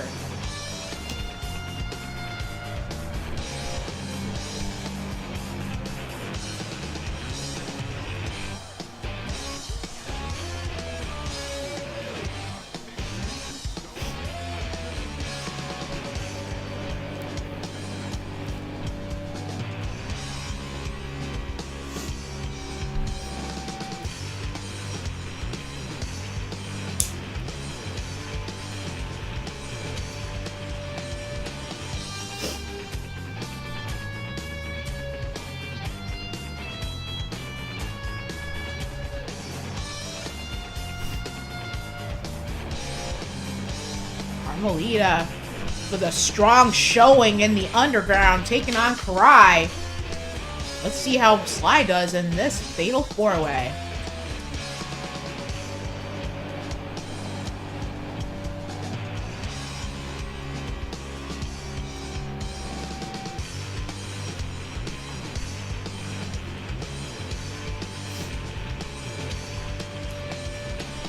And our final competitor in this four-way.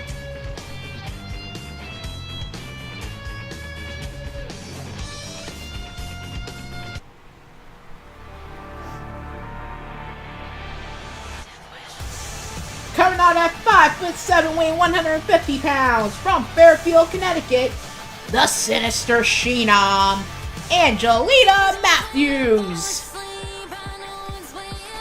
After this, we have an Extreme Rules 2 out of 3 pin sub. Falls count anywhere. Olivia Takeshi taking on Abby Springheel.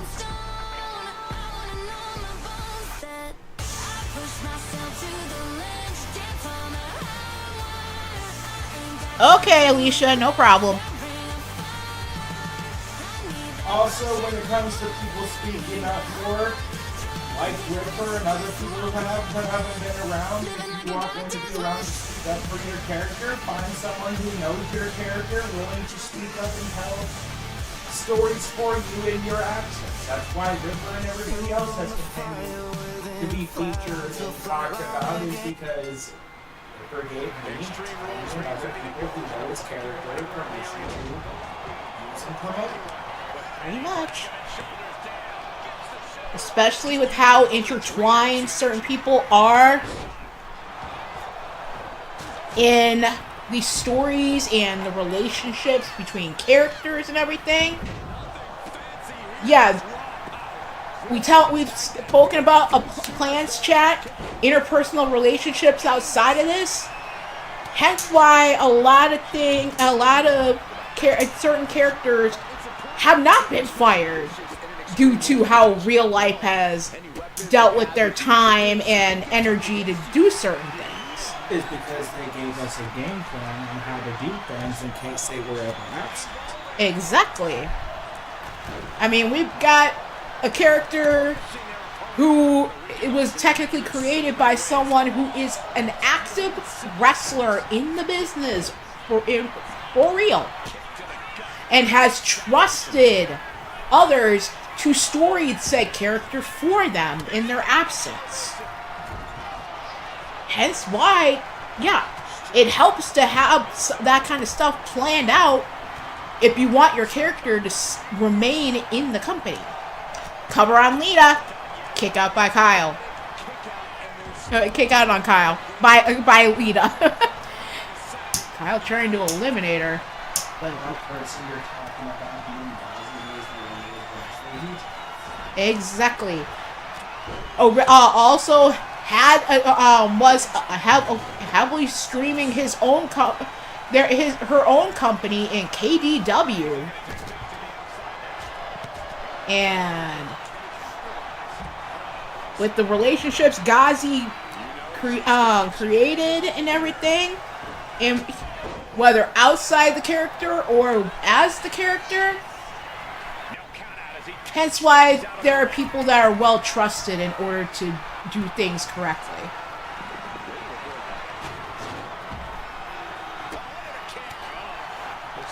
Everybody battling the forefront of the ringside. Iolana with that cutter on Lita. Kyle then picks up Lita. Goes for a series of strikes to her face.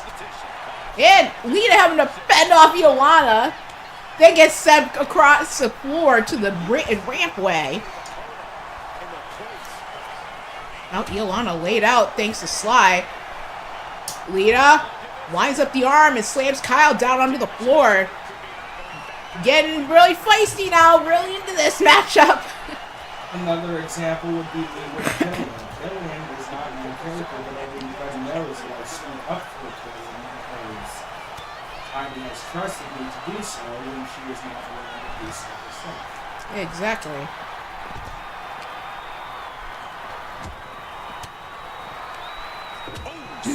Oh, and when she is around to do so half the time, she just lets me do it. She trusts me so much. And also in regards to Ghazi, we're not just talking about Joshua Whittaker, we're talking about Onska too. That's one of her characters as well. So, Tiny has been, and certain members of the family have been entrusted when it comes to storying Ripper, Abby, Carmella, and DJ. Those four are the creations of one Ripper Springheel, the one behind behind his part of a lot of stories and interactions. Real life took him away for a while, and hence why people are trusted in order to story his characters how they see fit. Because they know exactly how. Where he actually approved. Disc is shot to the back on Iolana. Lita gets cracked in the face with the steel steps, and then the steps get dumped on her by Kyle.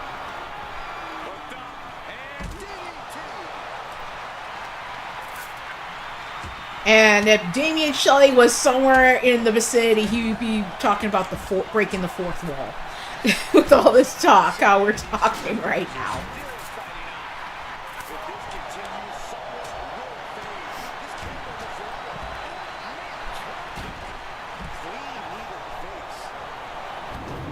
least we're talking about something over there this crowd.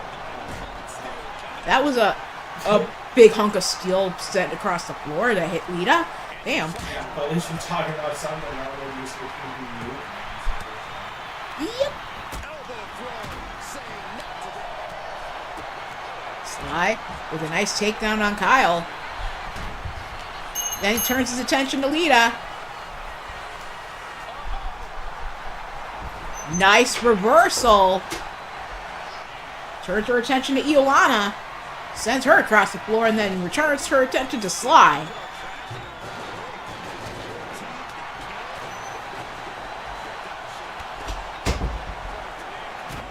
For safety's sake, I hope we're near the end. And his body has to be in extreme amounts of pain right now. Iolana cracking Kyle and Lita's heads together. Oh! Samoa spike to the throat of Lita. We're getting all cutesy with Onyx. Power bomb onto the ring apron, and then Iolana whipped head first, thanks to Kyle. She's chilling out, just taking her clothes handle like she always does. Yep, another one of her hidey holes.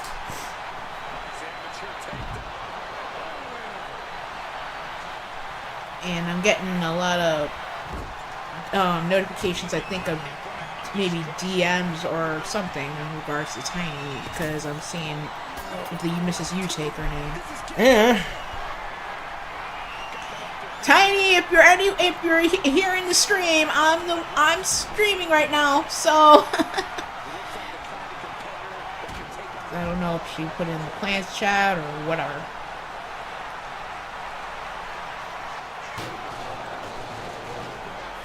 Oh, MIDI streaming right now, Patty. No problem. That's all right.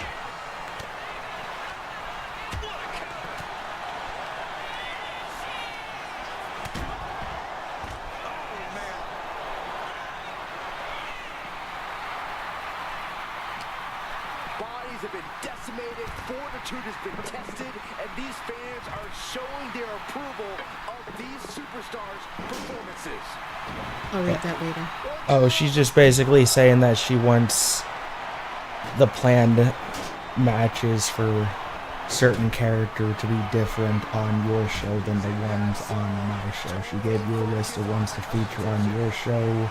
Oh, okay. So, all right, because Yeah. I had told her that I heard the voice message in regards to. Just write those down for my show, and then she gave you a list of Yeah, I planned wrote it down for matches. yours already. Yeah, so and she gave you a list of planned matches and opponents for certain characters. on my stream. Okay, Yeah. no problem.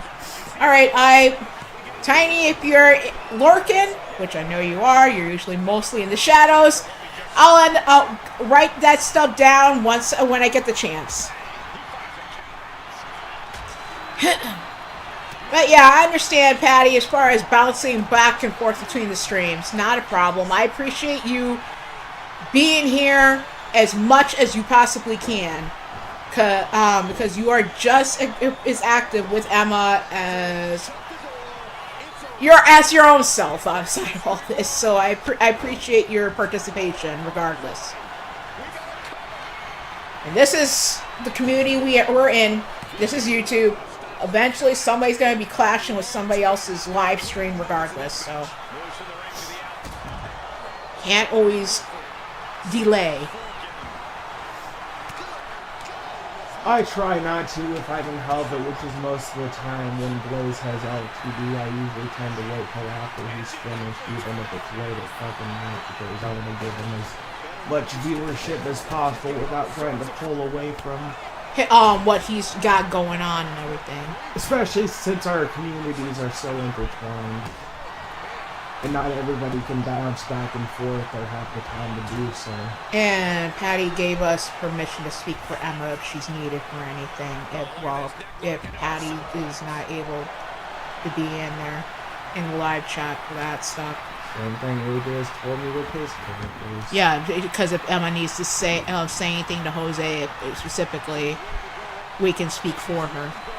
Patty gave us permission.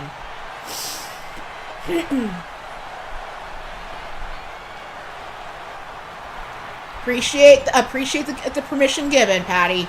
Not a problem. Because Emma is just as much a part of things as everybody else with the story we're running. Superwoman punch to the face of Iolana by Lita. Eyeballing Kyle. Has him up. Knee shot to the face. And Slide perched up on the top turnbuckle. Drops down. Somewhat connects with Lita, but not much. Was able to do so there with that shot to the face. Iolana whipped towards those steel steps. Lita sends Sly across the floor near that barbed wire barricade. Gets a drop with a jawbreaker. Kyle has Lita up. And Kyle dropped into a knee. I don't know if he's dealing with some major pain right now, but Lita taking advantage. Discus shot to the back. And got caught with their shadow boxing and got sent back into the ring by Kyle. Who then turns his attention to Sly. Dumps him onto his head with that German suplex.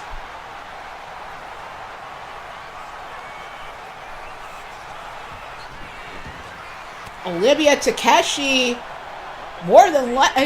most likely in the back, not just prepping for her match, which is coming up next, but I also keeping an eye on this particular matchup. She's well aware of everything that's going on with the House of Ruin. Close connection with Kyle as representing the Second City Dojo, also in a romantic relationship with Iolana. And it's still yet to be known exactly the exact reasoning Iolana even agreed to follow Jose in all this.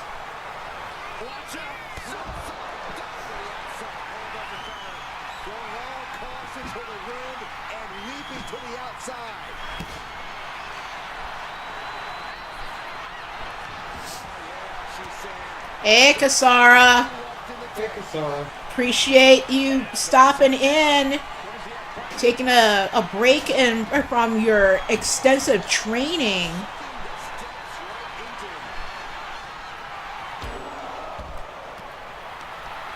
We've got Lita, Kyle, Sly, and Iolana in this matchup. Sly going off over the top rope, landing onto Kyle. Iolana just hops over Kyle. Massive headbutt to the back of Sly's head. Uppercut to the back of the head on Kyle. Lita turns her attention to Sly. Drops it down. Discus shot to the back.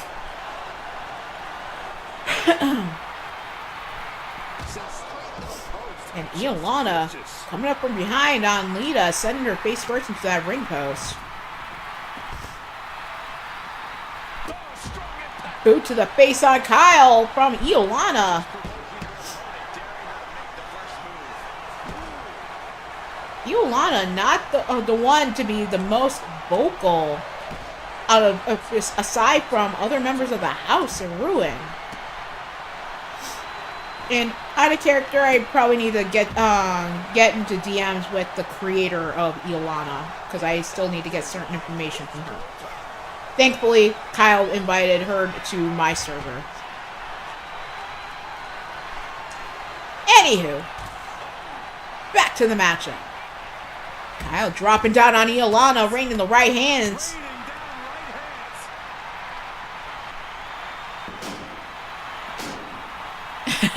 She's going, Kasara going for her dad Kyle first, and then for Lita, in that order.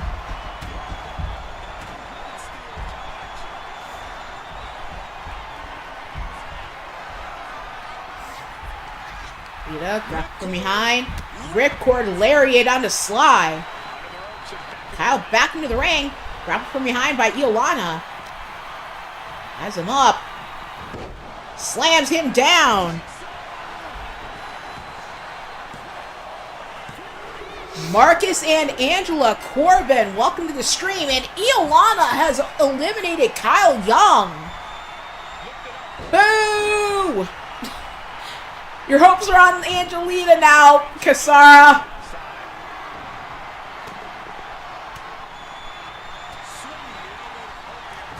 Angela Corbin escorted into the arena by Marcus Corbin. A couple nights ago at our Moonless Savageries episode, as Lita getting eliminated by Sly Cooper down to himself and Iolana. Marcus and Angela were dealing with some frustrations in regards to everything going with the house and ruin. Ends up... Oh, Jesus. Unfortunately, your winner is Iolana Kulai.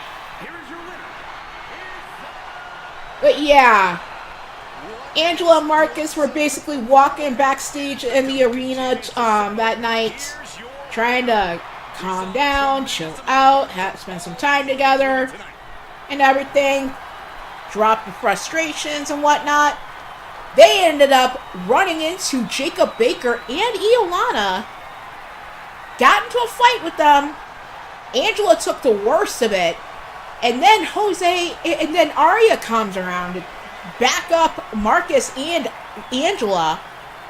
Got targeted by Jose due to her being the reigning CRW Broken Crown Championship.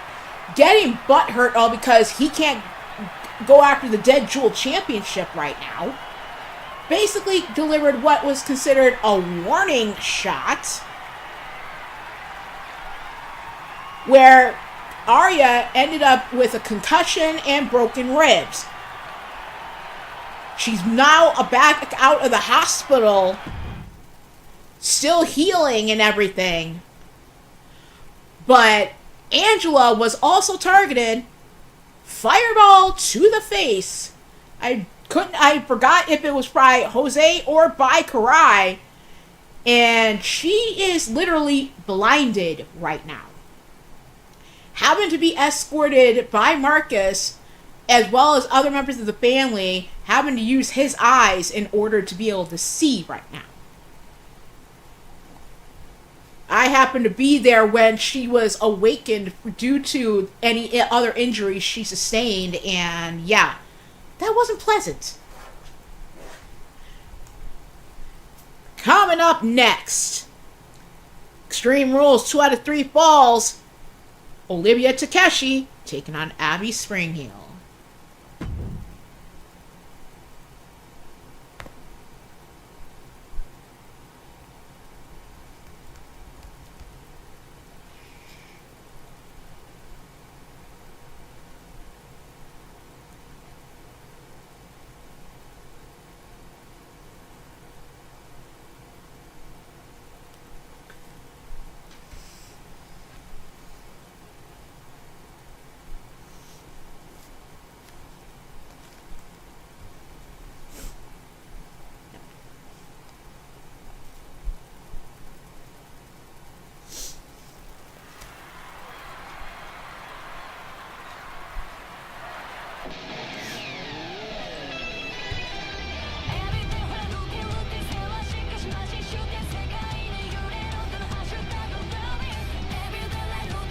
Coming up first, at 5'8", weighing 140 pounds, from Los Angeles, California, Olivia Takeshi.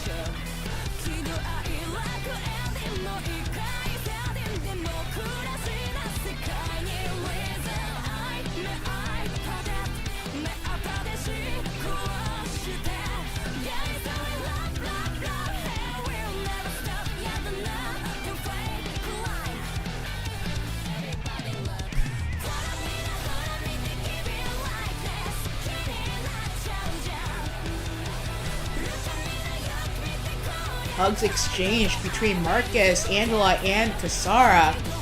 Just making sure to leave a seat open for Leon as when he arrives.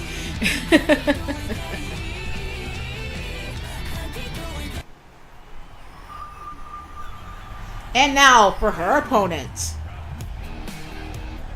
Coming out at 5'10", weighing 182 pounds, from London, England, Abby Harker Spring Heel. And you can try to run and hide, no matter what you do. She gonna take it deep inside. You're thinking this could be a dream come true, but you don't really understand. She feeds on flesh and blood and boys like you. She gonna make you be a man. She'll take your bleeding heart and your soul. No regrets, 'cause what baby wants, baby gets.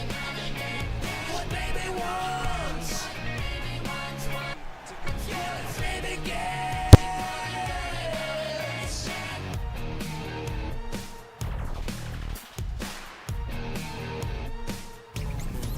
I got a pretty face. Yeah, but I seen what's hiding underneath. You like my pretty mouth? After this matchup, submission only, one fall to a finish between Dark Cubbins, Evil Shulky, and Celine Utaker, and the Legacies, Chase and Michael Nightwalker. Advantage, a competitor is always going up 1-0. There's nothing like having momentum on your side. Splash onto Olivia. Abby dealing with the kick out before the count of 1. She's looking to end her right now. Abby, the loving wife of one Ripper Spring Heel, Sharp knee. able to make her return to the company. To be victorious in a 2 out of 3 falls match. Corey, is there anything And you note about this match type? Ripper and Carmella are gonna be soon after. The first fall isn't really as bad as Planning on getting them back for next week's episodes. Collision in the corner. Shots to the face from Abby. A kick to the face by Olivia.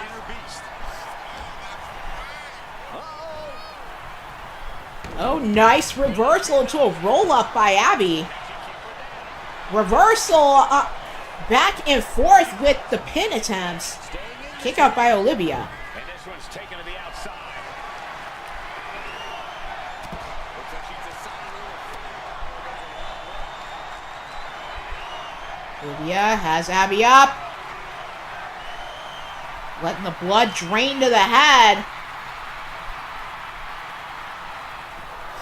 Abby's pretty much a vampire. She's used to blood, but yeah, it's probably quite the head rush when it rushes to the head. That right there is how you do it. And she's making her way to the top. Abby traversing the ropes, thinking high risk, having to maneuver. And not connecting. Drop down. Olivia slamming down Abby under her back. She's coming to, and she's not. Beckoning Abby to her feet. Springboard drop kick to the face. Continuing the assault. Gets caught. Roundhouse to the midsection from Abby. Olivia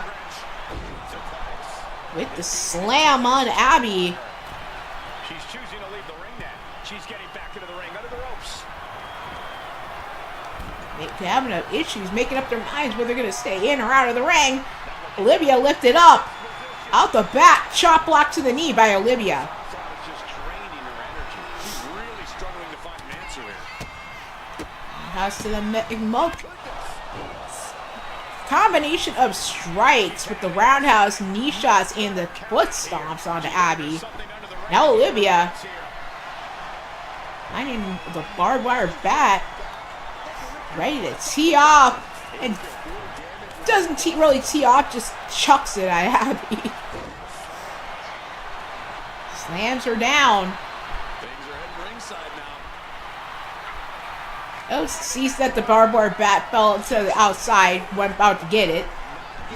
Now trying to tee off, actually tee off again, gets boot to the face to knock it out of hand. Abby with the multiple stomps, bouncing Olivia's head on the mat. Pre-order for 2K26 comes out January 30th. So people can start pre-ordering. Interesting. She's taking things to the floor here. And a stomp to the gut. Olivia slammed down into the cover by Abby.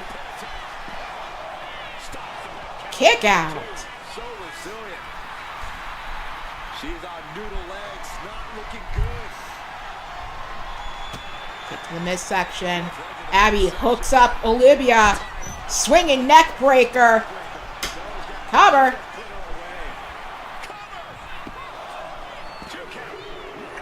Kick out at 2.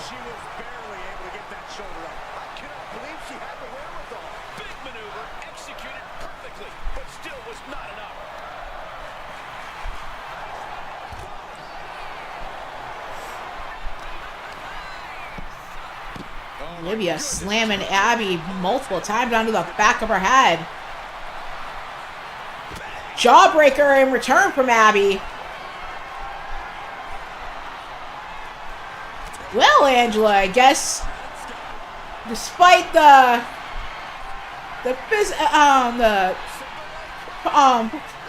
physical damage to the eyesight, there's other ways to see things, I guess. Apparently, Angela is able to see auras, even though she's been physically blinded. Basically saw Kasara's aura, because now Kasara has her dragon form. Demon Speaking of form. dragon forms, has Kasara talked with Lissa about any of that? I haven't heard anything. I haven't heard anything in regards Be to... of some assistance to Kasara. I ended up tapping into the mind links between herself and Marcus, and yeah, that's how I even found out. Olivia sent gut burst into the steel steps. Abby, with the spiky 2x4, unable to use it.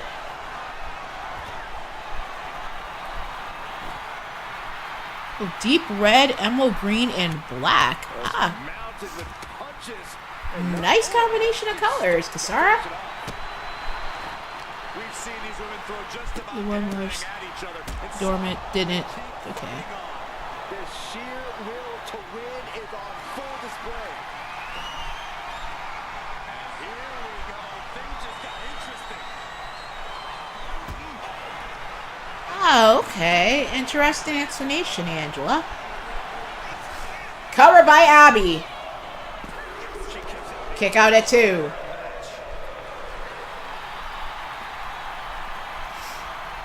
Yeah, I'm not as knowledgeable about certain supernatural species than others happen to be, so basically things like this are definitely an education.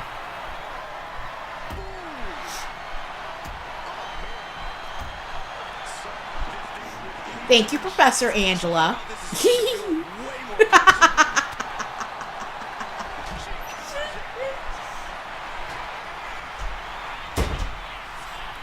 I basically stated that as far as I'm not as knowledgeable when it comes to like dragons and certain supernatural species as others, but it's definitely an education. So I jokingly thanked Angela by calling her Professor Angela. She's got an open wound. She's got to fight through it. Uses an elbow to disrupt that attack. Got out of there at the perfect time. Abby with the ripcord lariat down to Olivia. Sliding into the ring now. No falls earned in this matchup just yet. In this one.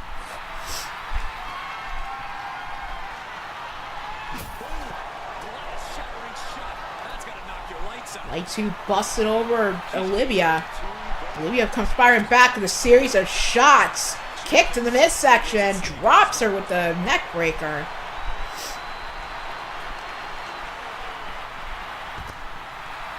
And she wisely heads back to the ring. Olivia attempted to take the action back into the ring, changed her mind, went back out, gets caught in a sleeper hold. Wrapped around the neck. This is dangerous. And she releases her own submission. Olivia refusing to tap, refusing to even go down. Abby deciding to take it back out into the ring. Slingshot to the outside, dropping onto Olivia.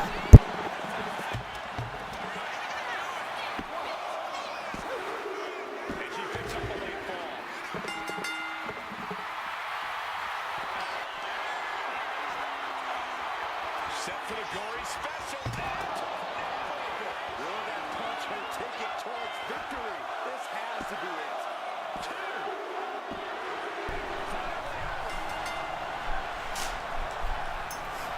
Abby able to pick up the victory. Here is your winner. Congratulations to Abby Springheel. That's the She return came to into this match with one thing on her mind, and would you look at that? It came to fruition.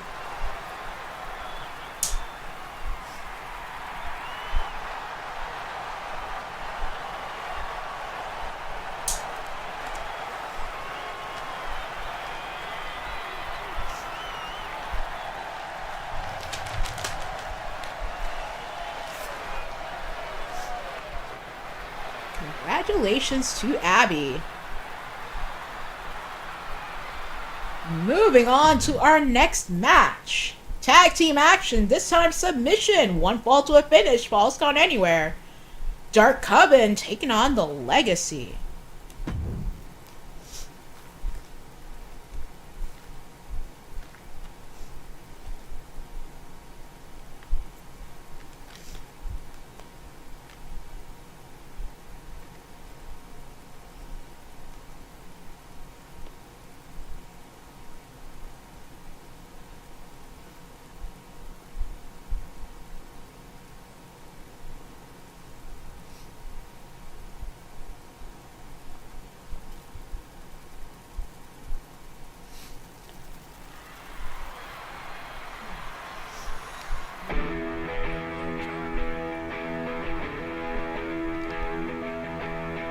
Yeah, probably the best bet. Kasara family for the win. Coming out first at 6'7", weighing 230 pounds, from the pits of hell, Evil Shoki. And at 5'8", weighing 170 pounds, from your darkest fears, Celine Utaker. Together, they are Dark Coven.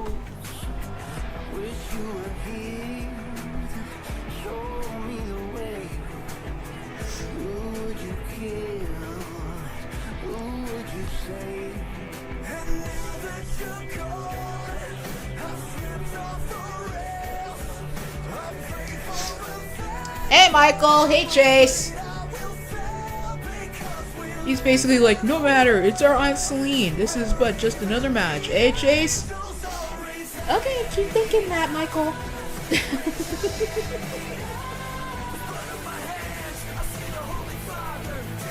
So yeah, more than likely, since 2K's, the pre-order's coming out the 30th, the pay-per-view I have in May will be the last show for 25. Yep. Definitely gonna have to double up on streaming as well as prep for 26. And now for their opponents. Making his way out at 6'7", weighing 324 pounds. From Atlantis, Greece, Chase Nightwalker. And at 6'2", weighing 257 pounds. From Sioux City, South Dakota, Michael Nightwalker. Together, they are the Legacy.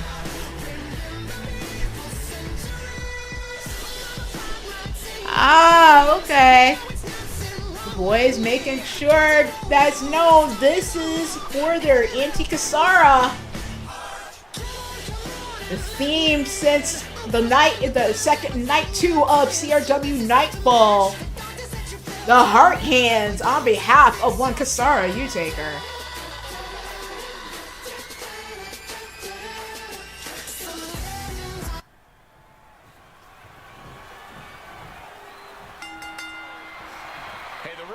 After this matchup, definitely gonna want to check it out. Fatal 4-way elimination. Tomura Tagaya, Riker Lancaster, Paul Utaker, and Mr. Utaker. Another family violence therapy session with everything that's been going on lately.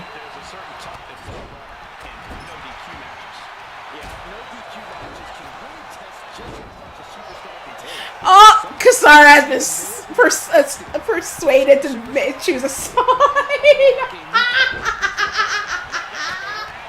She's going for her nephews. No offense to Celine and ES, but she's going for her nephews. Oh boy, that's funny. That's funny. I can't help it. That's funny to me. There are ways of persuasion, and there you go.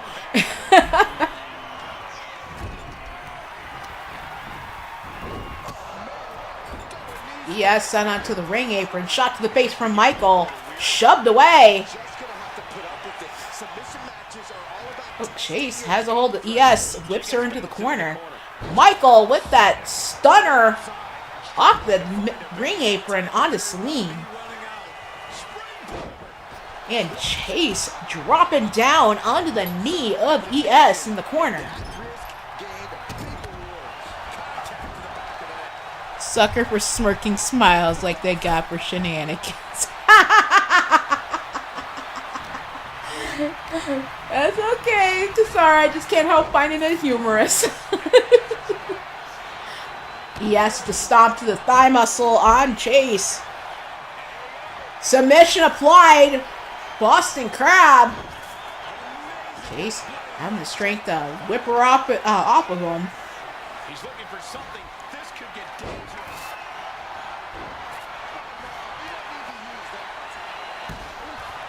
As I said before, fatal 4-way elimination.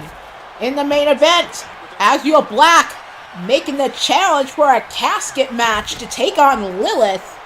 And then our bonus match, Angelina Matthews getting to be special guest referee between Jeff Matthews and Killian Utaker, stemming from a couple days ago.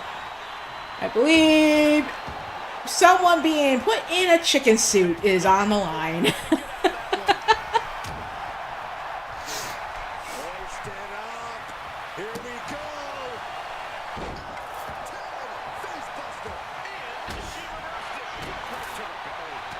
Shot to the face on Celine. Clobber and blow to the back. ES propped up top. Flies off and drops down onto Chase on the outside. Celine going after Michael. Bending him off after he switches to a grapple from behind. Working on the knee joint. Yes, sending Chase back into the ring.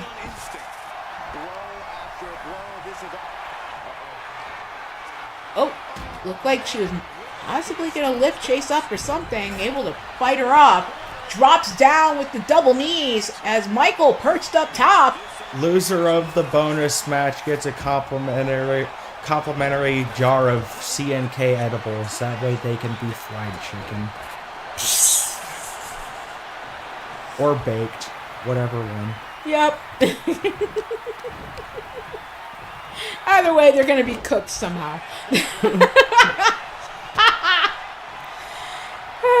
Yeah.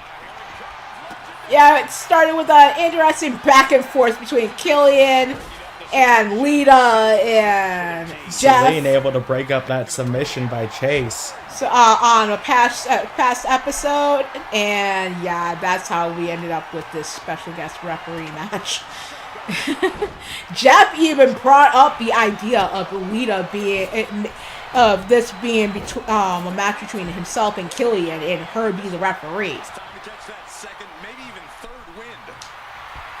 So we'll see who ends up in a chicken suit. Don't know if it'll be the proverbial chicken suit, story chicken suit, or somebody's gonna end up having to put a chicken suit on their character. Oh, trust me, if they want us to put their character in a chicken suit, just let us know. Just let us know. We'll just add to the comedic factor, I guess. Jawbreaker onto Celine. Oh, submission applied onto ES. She can't stay in this for long. So much for the submission hold. Refusing to tap. Overhead toss by Chase, kick to the spine. Michael with the Dragon Twist cutter onto Celine. Turns to go back into the ring. Grabs the spiky 2x4, exits the ring to tee off on Celine. She's able to get back up, but gets cracked in the face with Janice and dropped again. Yes, eyeball and Chase. Shot to the midsection. Elbow to the dome on ES in return. Celine with the elbow shots on Michael on the outside. Now ES with the submission applied. Going again for that Boston Crab. Chase refusing to tap.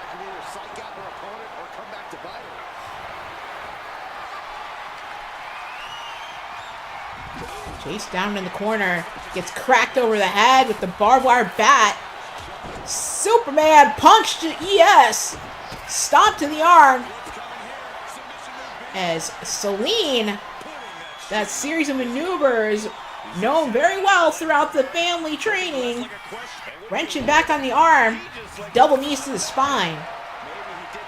ES and Chase center stage inside the ring, elbow shots to ES. Submission by Celine. And Michael biting out of it. Flips her over.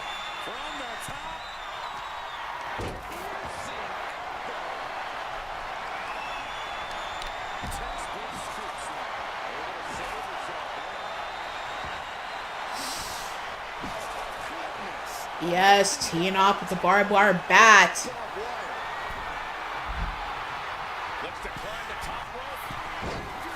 Slam down by ES. Chase back up to his feet.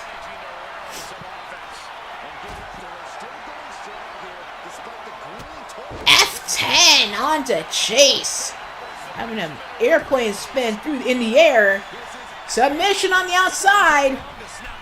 ES trying to come to the aid of Celine. Celine refusing to tap. And Michael getting cracked in the face and dropped. Then yeeted across the floor. He's leaving the ring now. No countouts to worry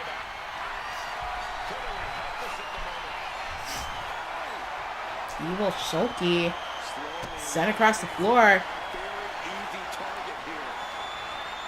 Michael, like, some type of, digging the foot into her.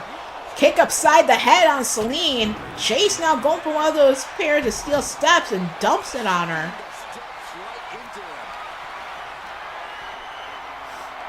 Wrap from behind. Elevated belly to back onto ES.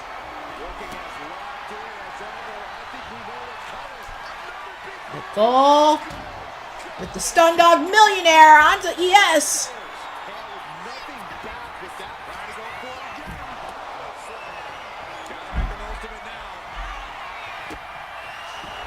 Chase down with Celine. Hooks one arm and wrenching the other one back. She does not tap. Fights her way free.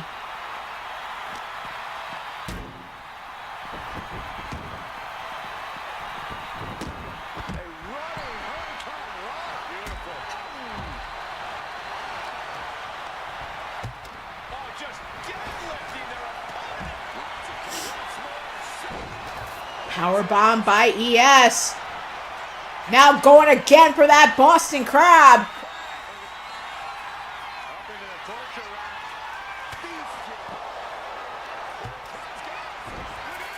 Now Celine going for a submission of her own. Not built to bend that way. Got this one locked in. Letting go of her hold here. And busted up by Chase. Damage has been.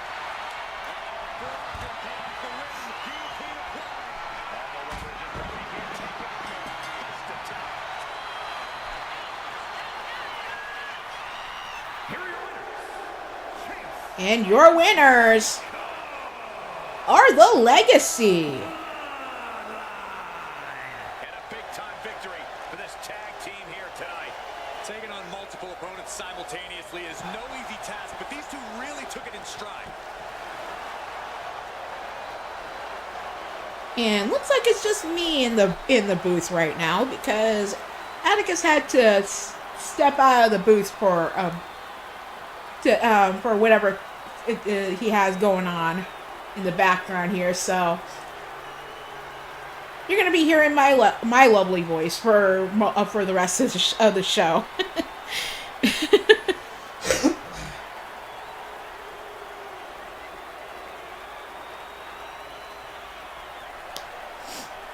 Congratulations to Chase and Michael Nightwalker. But now, on to our next match. Fatal 4-way elimination. Tomura Tagaya, Reiko Lancaster, Paul Utaker, and Mr. Utaker in action.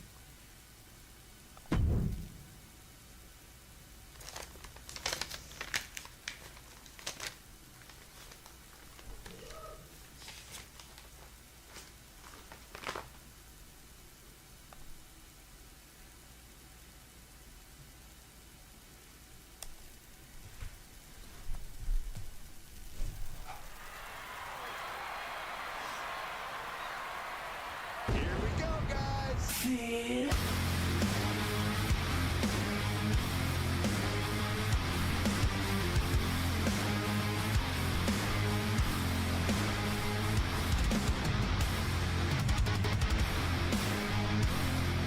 Making his way out first. At 6 foot even, weighing 240 pounds. From Osaka, Japan. He's the Wolf Knight of Osaka. And 1/3 of the men's Unholy Trinity Championships. The Trios Championships. That will be part of our unification matchup. In the February pay-per-view. He is Tomura Tagaya. Tomura, 1/3 of the trio for the Wolves Den, had been the reigning Unholy Trinity champions for the men's division before this titles went strictly intergender. They will be facing Lady Devil, Catherine Morgan, and Morgana Nightwalker at the February pay-per-view sometime after Valentine's Day to unify the trio's titles.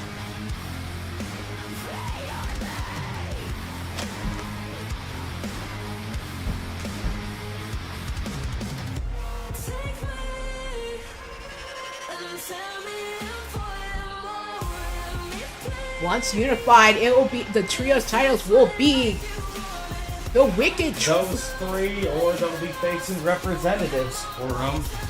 if Catherine and Morgana are unable to return by the pay-per-view. It'll be the unification of the Trios titles as the Wicked Triad Trios Championships. Making his way out next, at 6 foot even, weighing 223 pounds, from Dragon Bella, Riker Lancaster.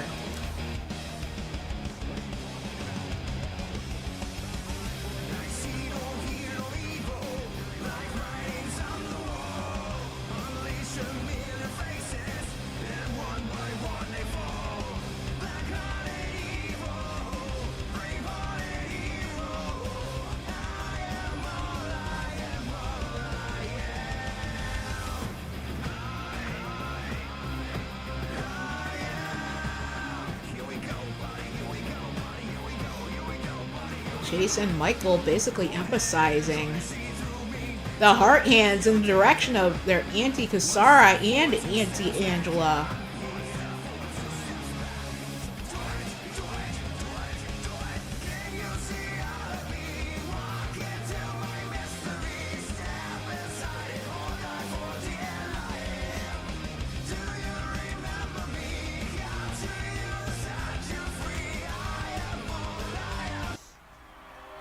Checkmate, you don't wanna test me.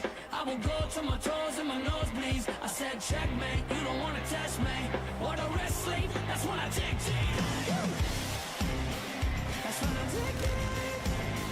That's when I take deep. Coming out next, at 6'10", weighing 320 pounds, from the outer circles of hell, the heir to darkness, Paul Utaker. I'm bleeding, can't count me out if I'm breathing. Not afraid to lose it all. I don't give up, I give it all. Won't let the work be in vain. I push myself through the pain. When I'm up against the ropes, when I'm down without a hope, when they knock me off my feet, that's when I take deep, that's when I take deep.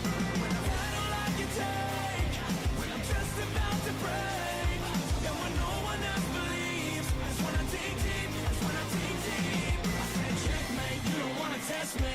I will go to my toes and my nosebleeds. I said checkmate, you don't wanna test me. Or the wrestling, that's when I dig deep. I dig deep like I'm digging a grave, like I'm trying to get paid, like today's the day. And last but not least, Alright, I love this guy.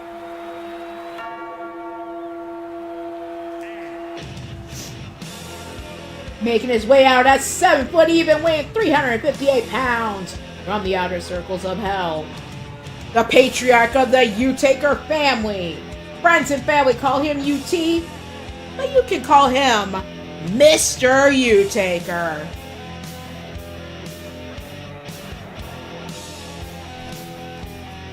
Usually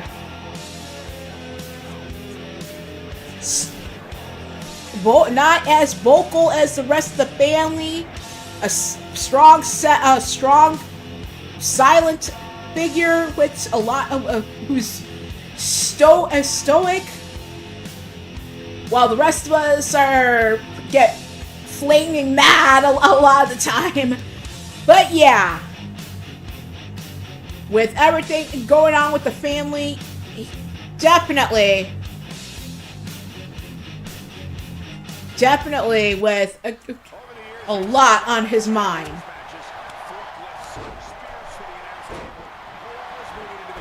Whether it's Tiny being affected, or any other member of the family, kids, grandchildren, all the way down. Hey, what's up, Storm?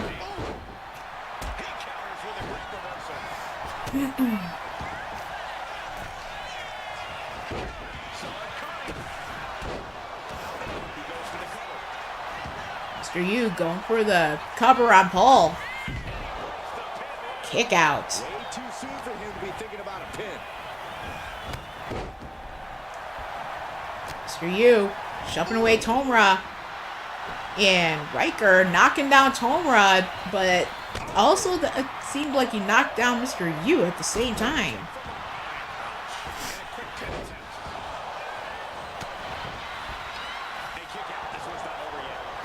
An attempt on Paul with a kick out.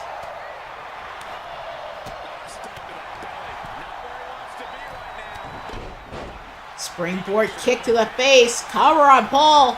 On Mr. Yu. Sorry.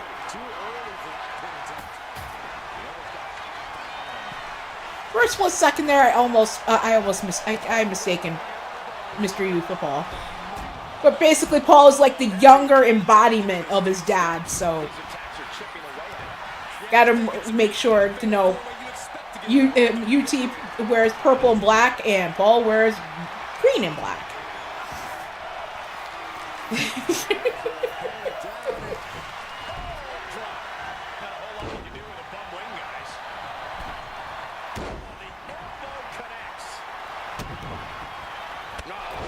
Mr. Yu with the clobbering blow to the back, combination of that and a knee strike. Oh, backbreaker onto Riker. Kick to the face.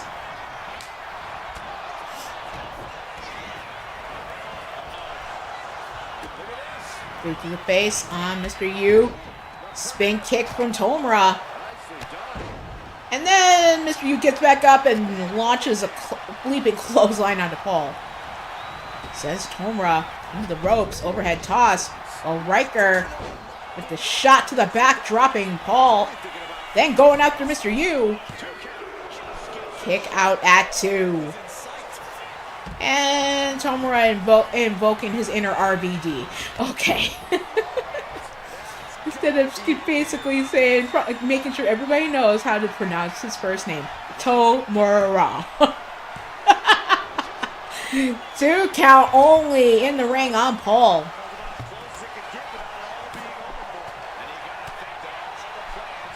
Tomura has Paul up. Drives him into the mat as Mr. Yu, occupied with Riker on the outside, shot to the face. Piper in the ring. Kick out by Tomura.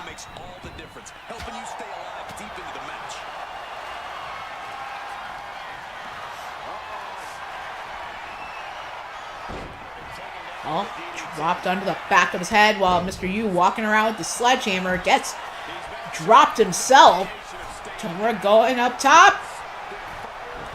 Riker catches him and shoves him off the top turnbuckle. Shot to the midsection from Tomura.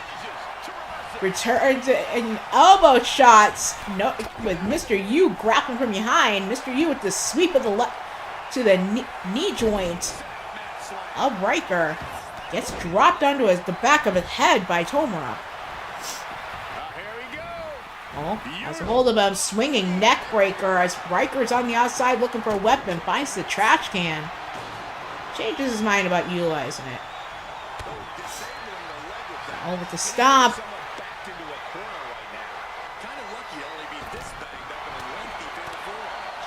Yeah, you stated earlier that you're dealing with allergies, huh, Ashley? Hope that gets better for you. Sledgehammer to the gut. Cover on Tomura. 2 count only with the kick out.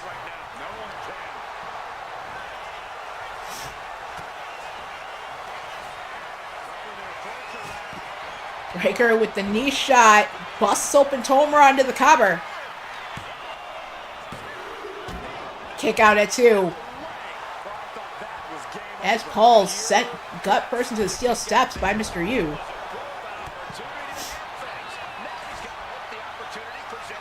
Elevated belly to back suplex onto Riker. Mr. Yu looking for the weapon. Running around with the barbed wire bat.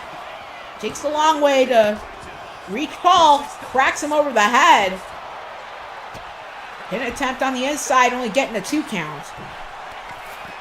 Riker thinking of going airborne. Tomura able to get back to his feet and out of the way. Up, Mr. Yu with his son in hand. Drops him with the tombstone pile driver. Rolling face buster through the ropes by Tomura. Riker getting back up, coming out with that sledgehammer. Dropping Tomura. Tomura able to kick him away.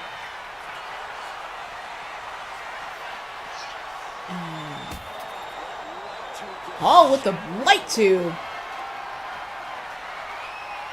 Nice reversal on Riker. Lifts him up.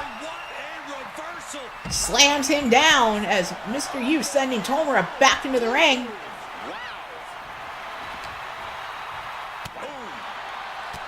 Yeah, Mr. Yu, equal opportunity ass kicker. He wanted, I guess Paul was about to do something and Mr. Yu decided to start throwing fists.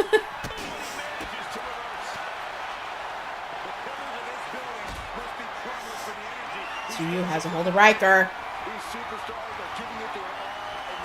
Power bomb onto the ring apron, whips Riker head first. Goes back into the ring, go after Paul. Hell's Gate submission on the Paul Utaker.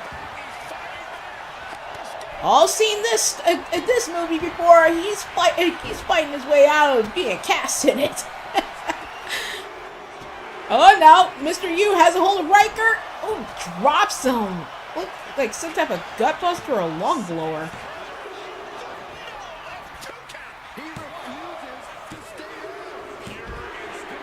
And Paul has been eliminated by Tomura. It's down to himself, Mr. U, and Riker. Reverse sling blade into the cover. Kick out at 2.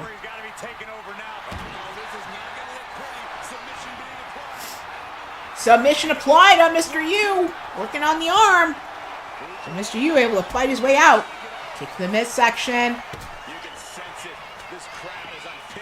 Has him up in the powerbomb position. Tomura able to fight out. Gets dropped by Riker. Riker with the cover. Kick out at 2. Mr. U sending in the steel steps.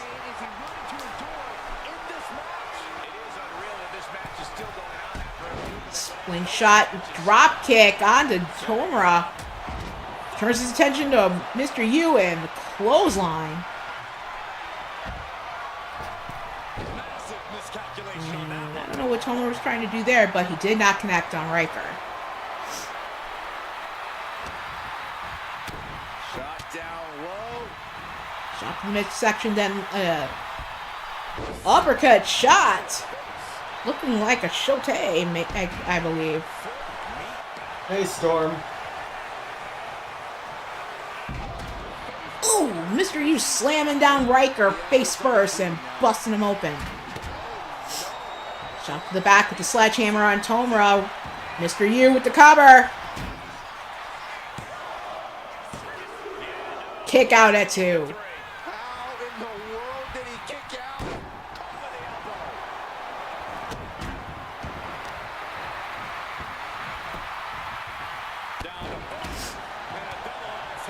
Pushing between Riker and Mr. U. Shot to him and makes him drop to the mat.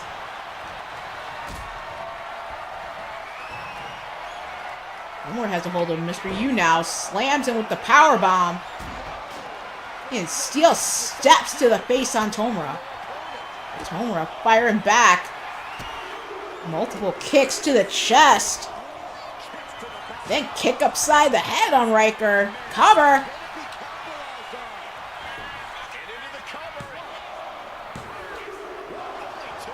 Shoots the arm up at 2. Tomura turning his attention to Mr. U.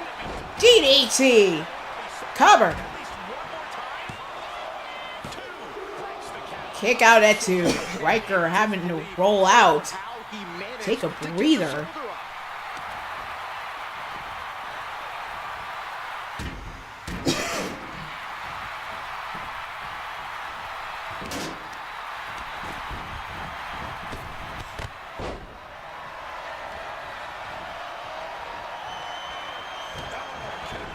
You with the neck breaker onto Tomura. Knocking those steel steps out of the hands of Riker. Death Rider into the cover.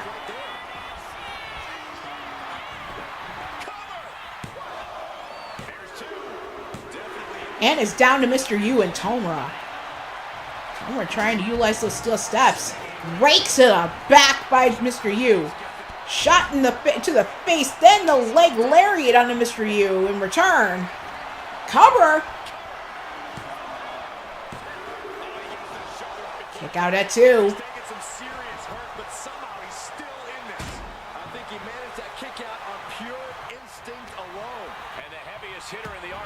Elbows to the midsection by Mr. U. Boot to the face, drops him. Has the sledgehammer in hand. Unable to use it, though. Drop him from behind. Elbow in return. Tomura gets whipped onto the ring apron. Fights his way back into the ring.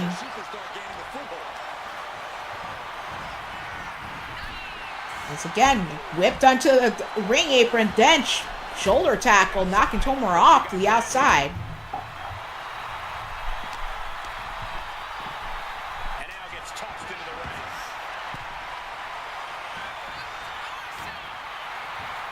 With the counter. Jump to the midsection. Into the ropes. Set there up. Pop up, power bomb into the cover.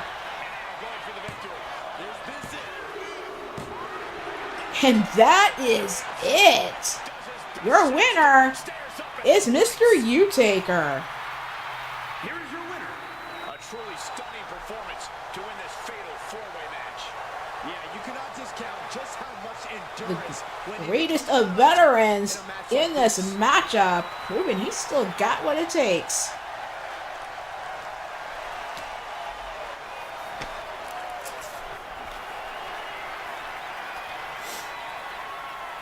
Congratulations to Papa U.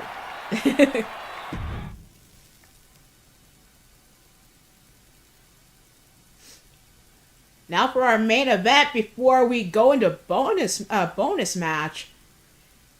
Casket match. Challenge made by Azrael Black to take on Lilith.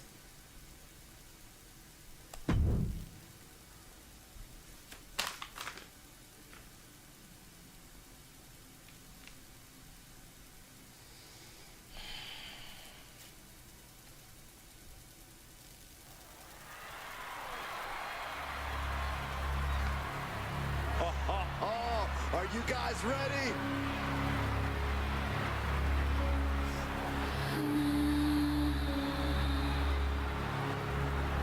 We know this man will do anything to win. He will need to lean into that tonight in this casket match. From your darkest, most evil self to succeed in the casket match. I'm not exactly pleased that he was so close yet so far with the win, but basically with a nod of respect to Mr. U-Taker and heading back and teleporting away to back to the hospital to be with his wife Rose Tagaya and his unborn twins. Which it has been rendered to one, unfortunately, due to Azrael's opponent for tonight. Rose had been abducted by Lilith and the Hunters, tortured basically into trying to get her to call out to Liliana to make her, because if y'all been watching, the connection between Lilith and Liliana, and Rose outright refused. Coming out at 5'10", weighing 285 pounds, from Omaha, Nebraska, the merciless Azrael Black. Her pregnant stomach was targeted, and by some dark magic used, Lilith managed to snatch away one of the unborn twins of Rose and Tomura. So yeah, ain't that a mindfuck?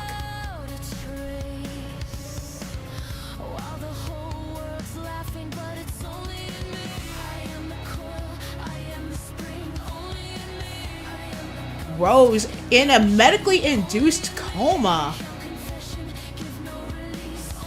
For her, for the safety of her and the child left inside her, Tomura with a lot on his mind, a lot to deal with.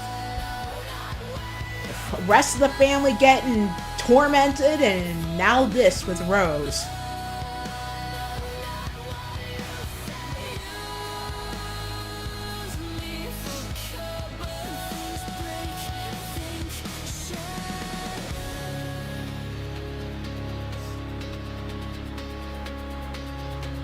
Coming out next,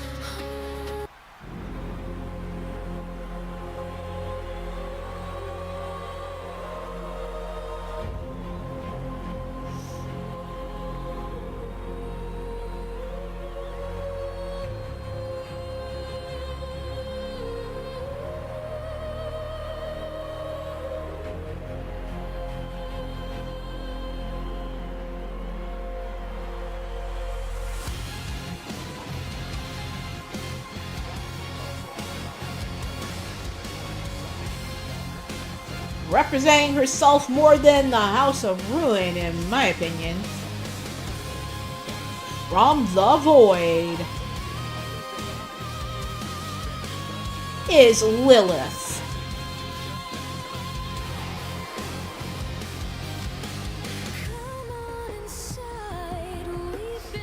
Cameras catching Lissa Utaker and Atticus Black, seen in the front row, keeping an eye on this matchup in particular.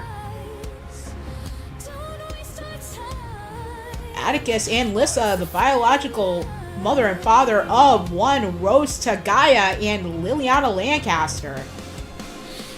They've been dealing with this bitch for 20 plus years. Not exactly in the best of moods right now. But also, Azriel, my brother-in-law, Atticus's brother, a sense of looking out for his well-being as well. Even though Azriel is capable of handling himself, but Azriel, a bit in not 100%, a few days ago, ended up coming to the aid of AJ when he was being targeted by Jose. Basically, seeing everything happening in the family, has had his own experiences with the demonic Lilith and wanting to get his hands on her in this matchup. Asking for a casket match. Me and Azra have been dealing with Lilith longer than Rose and Lily. Lilith was the one who gave the orders to have Sarah killed when she was little, and ended up causing all this crap. So basically, she had a hand when Sarah first died to begin with. Yay! Again, the bitch having her hands where it never belonged.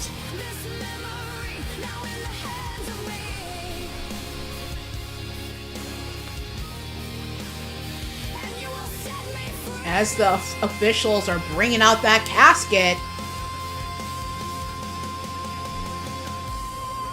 whole point, put your opponent in that casket and get that lid closed.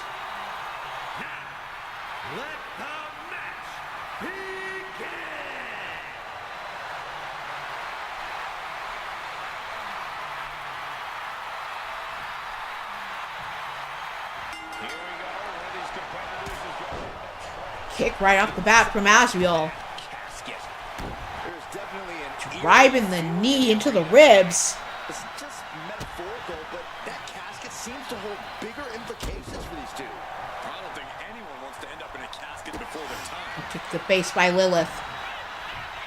Has him by the scruff of the neck.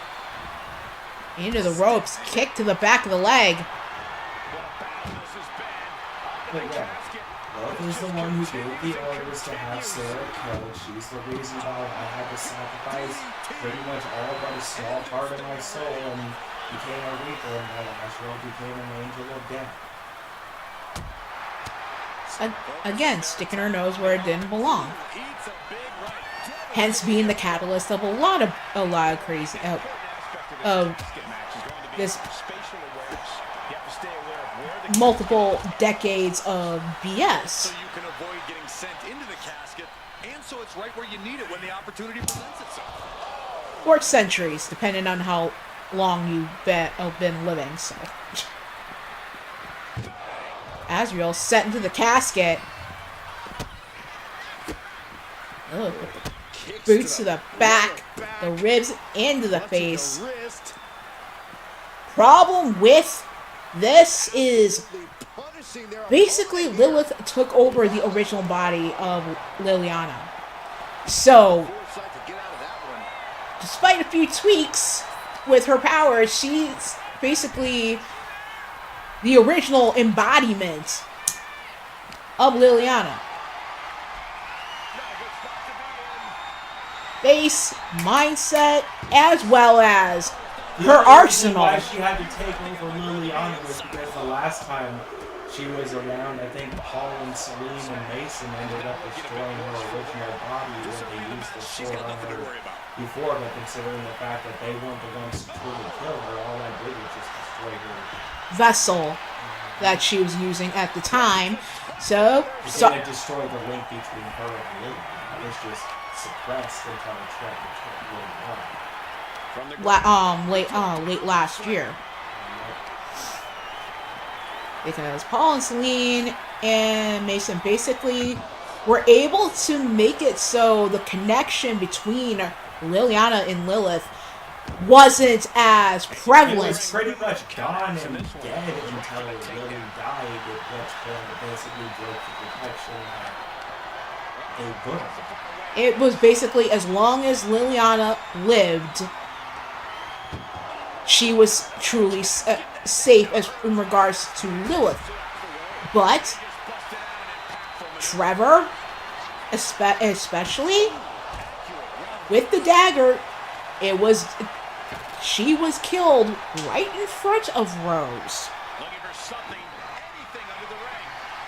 Hence giving Lilith the pathway to take over her body. And had to find a totally new body for Liliana in order to... Thank God we had Ripper. Yes! Thank you! A totally new body to extricate Liliana's soul from her old one, so that way she's not having to share the same body with a demonic bitch.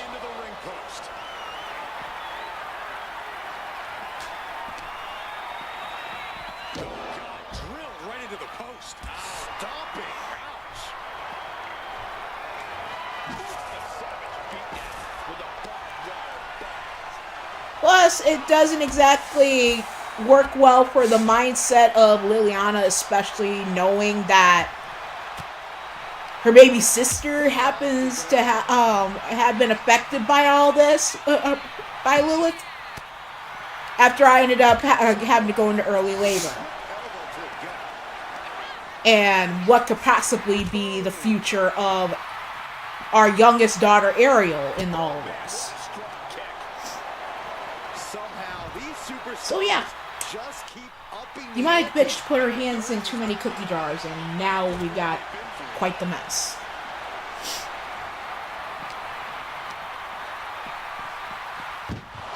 Asriel whipping Lilith into the casket. Multiple kicks, drops her, needs to get her in there. Lifts her up, out the back is Lilith, chop block to the knee.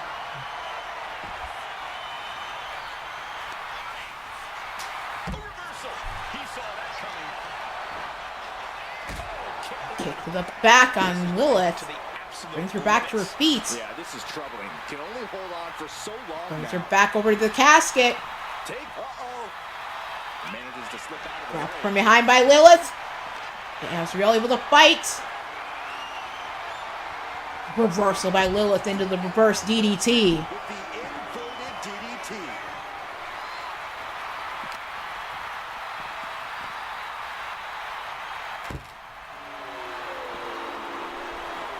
No clue what he hopes to find down there.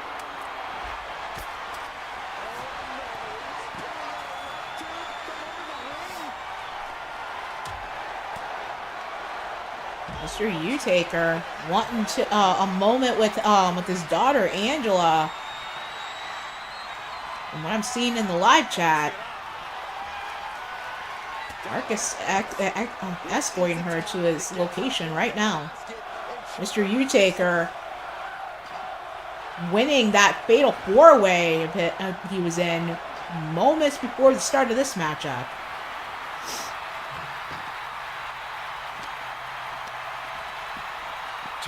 And we'll whip back into the ring.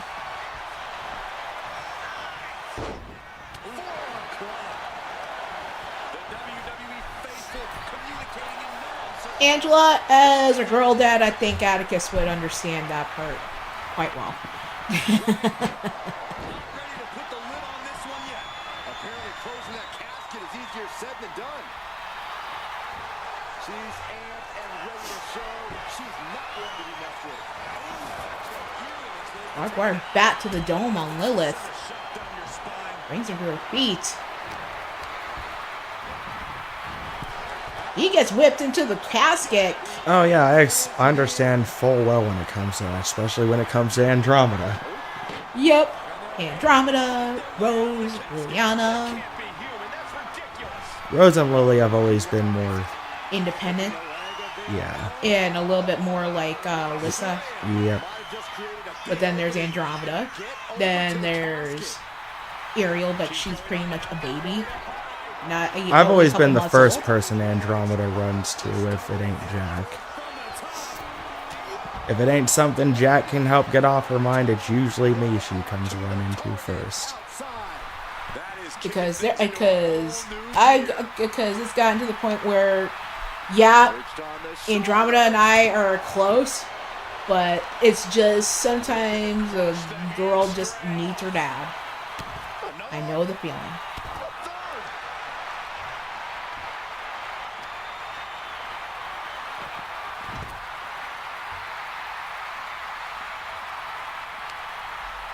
Both wrists captured. Knee shot to the face on Asriel. And since my birth father was an asshole who killed my mom and tried to kill me and my brother, so yeah, pretty much the only father figures that I truly have looked up to, Mr. U, and East Coast Bastard Mordred Nightwalker. Also, before we continue talking about anything, I need to say something. God damn it, Asriel, quit fucking around with your food and put the stupid demonic form in the fun box You're wasting too much time. I know you want us to have fun whooping on Lilith, but yeah. We need you to just get her into the big long box and just close the lid. I may have called this match a timeless casket match, but yeah, we only have time only waits for so long for anybody. Boot to the face, knocking Lilith into the casket, and Lilith able to get back to her feet and yeah. Has her in his arms. Launches her back into the casket. Can he get that lid closed? She busts her way out. How the hell did they survive? Looks like she wants to take things to the floor here. Sends her a face burst into the ring post.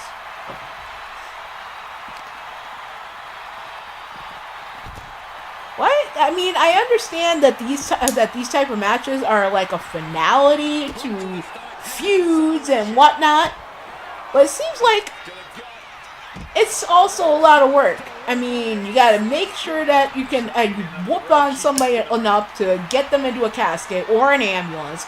Then you have to go through the motions of getting that lid to close or those doors to close while they're inside. So it's quite the process in order to just get the win. Roundhouse to the face of Asriel by Lilith.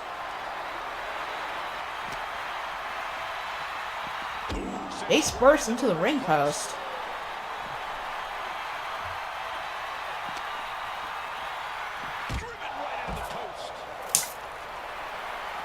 Yep. Kazara. Hell, I've even faced him early in a early portion of my career. So I know what he's capable of. I just am in companies where I don't always get the opportunity to face him in. But no mistaking, he is an OG and a legend in the business for good reason. Just like when people decide to start mouthing off about Mord. Or about Tiny. Or about anybody else or got people like Jake Bagwell. They are legends in the business for good reason. Just saying. As Azrael, with a shot to the face, drops Lilith. Picks her up, carries her over to the side. Dumps her to the ring apron. Boot to the face, knocks her into the casket. Can he get that lid closed? All you gotta do is shut the lid. Doing their best to try and close the casket. Just delaying the inevitable. Still able to bust out of that casket. She made it out of the casket. Come on. And she's coming back to the Whoop ring. her, crack her in the skull enough, and she should be too loopy to bust out. Hopefully. Drives Lilith head first into the mat. Casket now. But after that move, do you have the energy to get As the that barbed wire bat shots to the arm.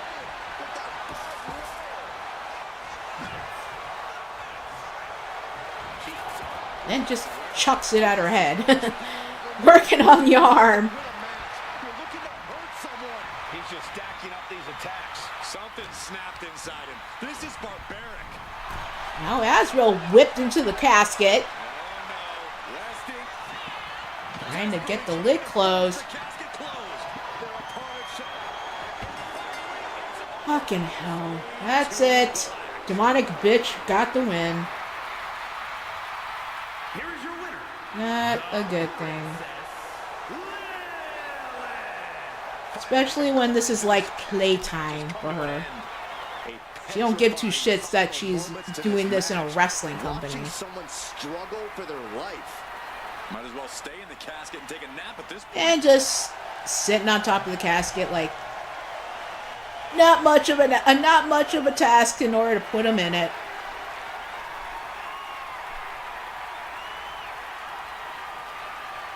Atticus jumping the barricade, cracking her in the back of the head with a lead pipe, and dragging her to the back.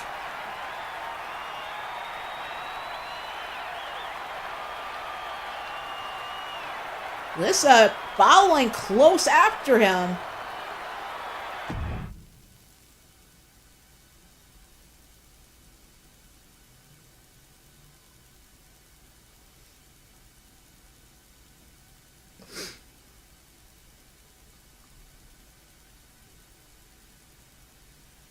We're gonna get a camera crew to the back in order to figure out what's going on.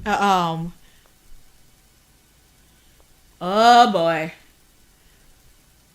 Look who happens to be in the area to just piss somebody off with his presence. Jose seen away by Atticus, leaving Lissa to deal with Lilith, while he goes after Jose with good reason to.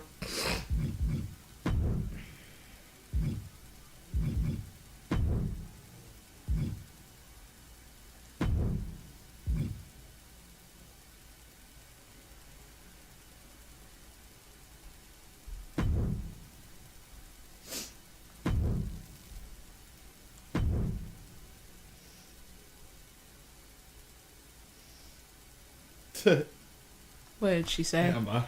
Sounds like Clue. Atticus with the lead pipe in the arena.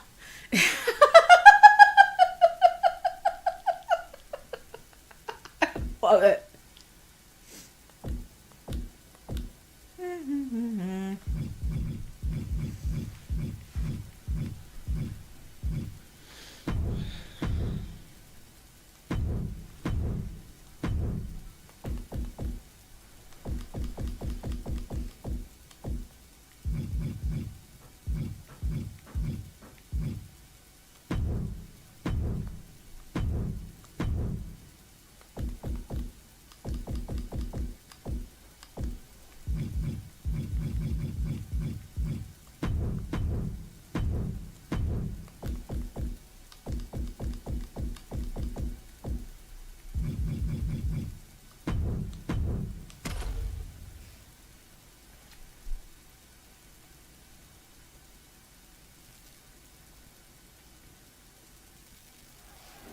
Taking a look backstage, and oh my God, this is a developing situation. Atticus and Jose starting on that catwalk. Surrounded by danger Oh, everywhere. Lissa Here's dealing with Lilith on top of one of those office buildings.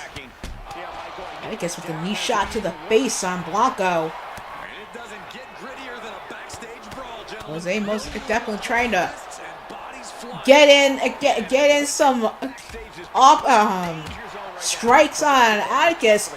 Jose already knows he's a dead man walking after everything that he's been the catalyst for with himself and the House of Ruin, as well with his dealings with Lilith and the Hunters.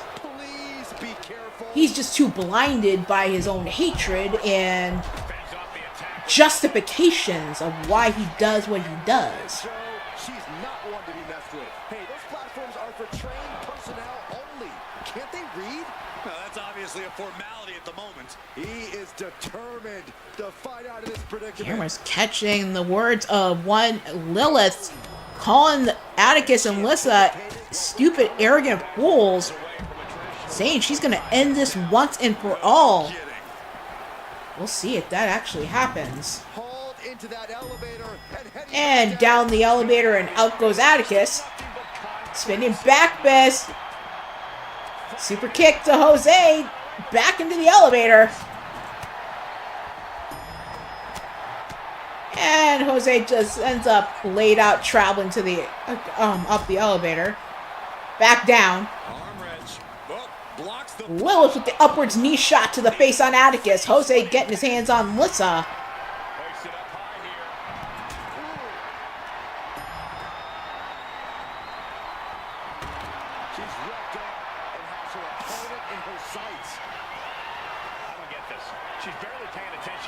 And Lissa heading to the top to go after Lilith. Atticus eyeball attentions onto Jose, driving him into the concrete as Lissa has Lilith up, drops her with the cutter.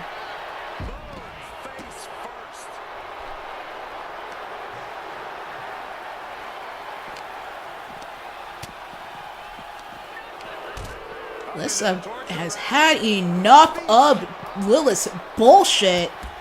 Saying enough. Who are you to decide anything about our lives? What gave you the right to torment us as you have all these years? The only thing that will end is you and your false rule. There's a Russian leg sweep. Atticus with the elbow shots on Lilith. Kick upside the head. Basically equal opportunity. If he's pissed off at Jose, he's also pissed off at Lilith.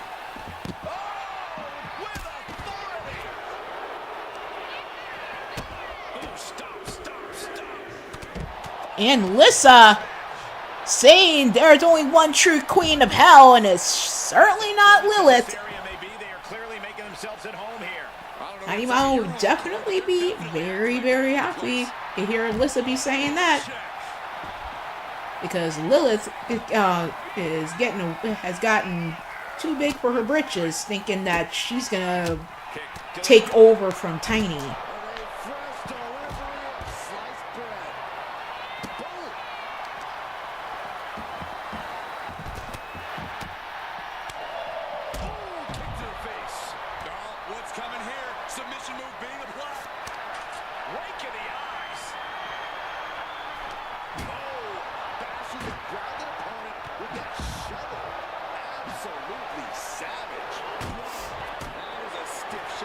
Elbow cracked over the head of Jose. Lilith comes over and grabs hold of Atticus.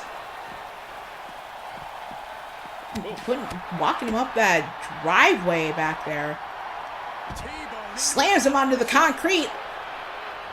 Jose with that flatliner onto Lissa.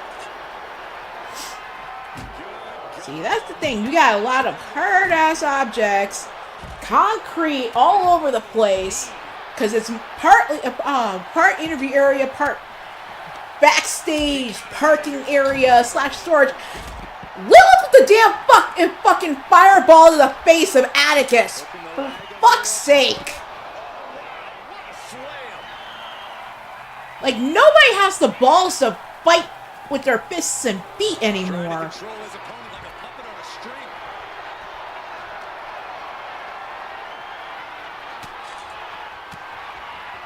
Ooh, he fends that off. Kick right to the ribs.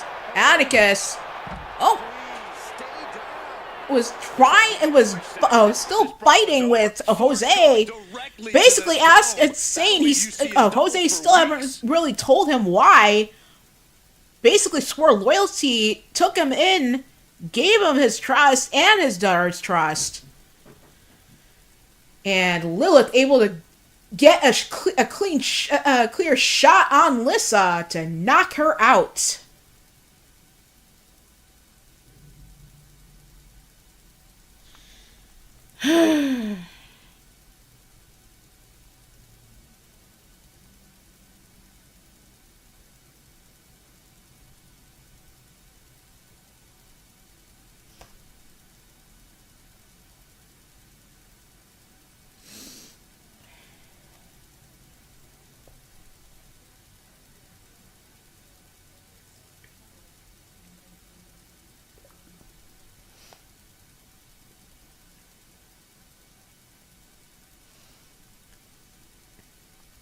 Even with Alyssa knocked out, Atticus seeing red with Jose and just snatching him, teleporting him to another location just to continue whooping on him with the damn steel pipe.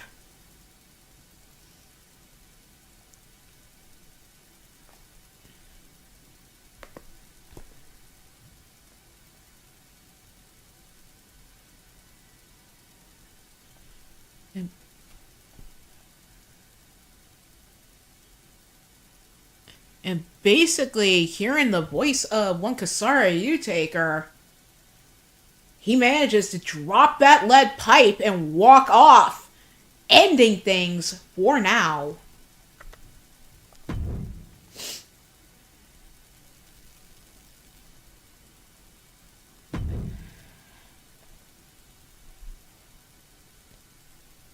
With a parting shot saying, "Don't make me come back again, Jose. It's not my place to end you, but I swear to you, I will do anything in my power to see you fall." Oh boy.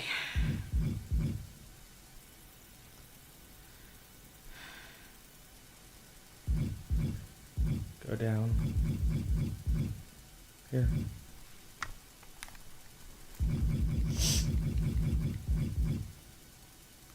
To the extreme rules.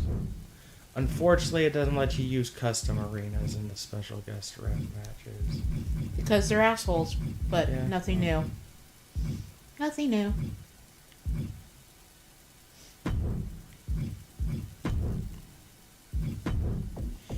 Our bonus match of the night. Jeff Matthews taking on Killing You Taker. Angelita Matthews as the referee.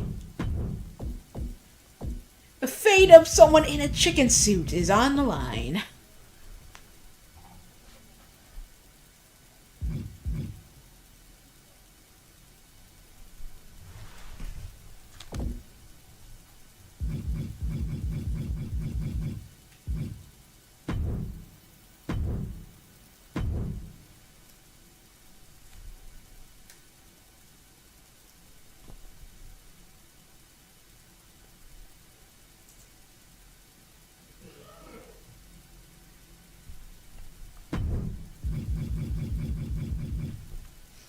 Sarah rushing over to Atticus, embracing him, basically saying she didn't want to lose him to the dark.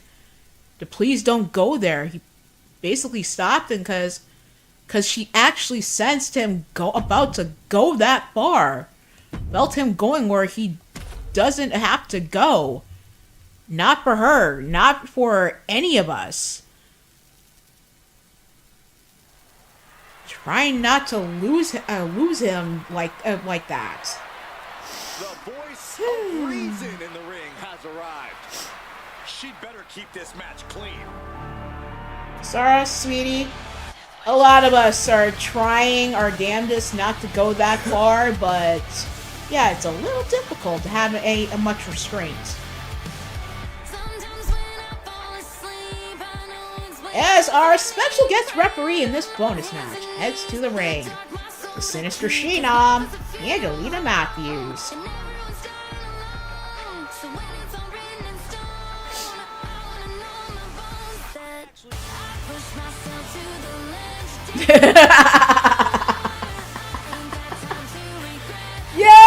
Yep.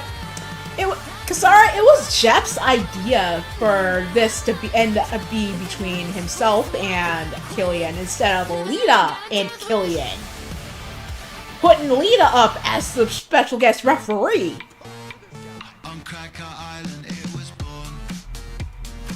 So yeah, she's got to figure. Got to play it by right down the middle, but she even said so herself. If Killian loses, he ends up in the chicken suit. If Jeff loses, it's probably gonna end up being her and Jeff. Coming out first. At 6 foot even, weighing 240 pounds, from Fairfield, Connecticut, Jeff Matthews.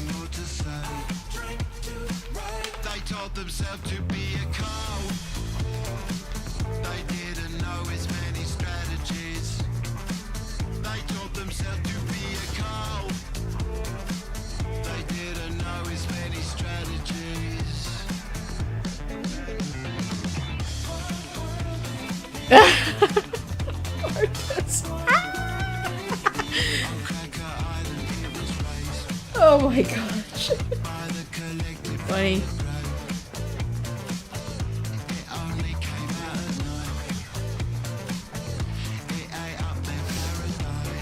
Emma, sometimes with some people can be so far gone that love isn't enough to send a message that what the path they're down isn't working.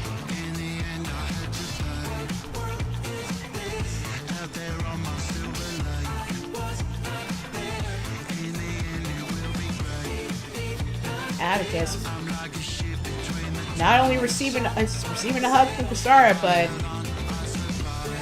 embracing Emma, seeing her, hearing her speak on the situation. She was brought in as a member of the house due to her relationship with Jose Blanco.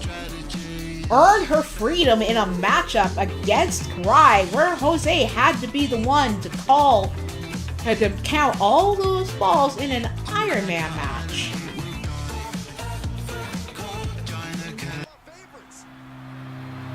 He was basically the catalyst, had to play it down the middle in order for her to earn her freedom from the house.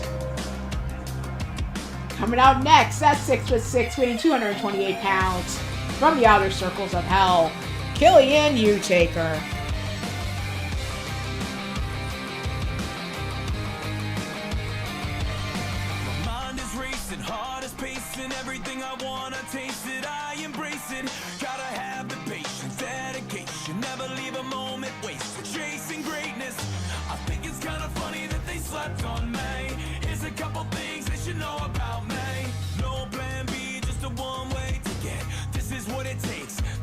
Well, at least we can have this show be on a more lighthearted note.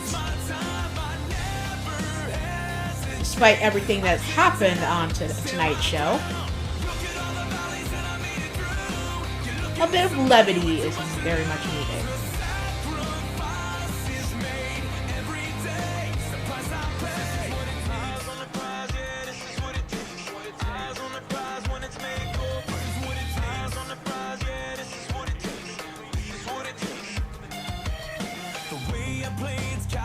Exactly, Killian.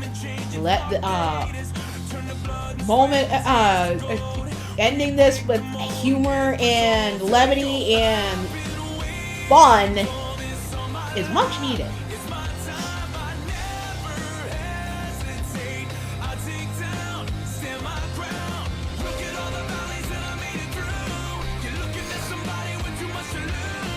Yeah. guys would be find it very humorous seeing Dad in a chicken suit. Yeah. I don't know whose reputation is most at risk, Killian's or Jeff's.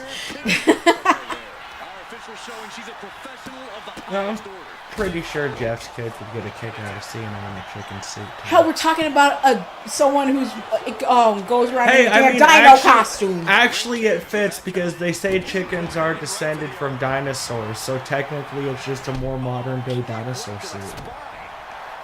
More like what came first, the chicken or the egg? Clutching the wrist. Oh my God. Torturing their opponent. Looks can be deceiving, Emma. She may look sweet and innocent on the outside, but on the inside, yeah, after what Jose did and has been doing, Yeah. there's proper reason to be afraid. Yeah, she's not just Dark Grigori. She's now coming to her demon dragon form.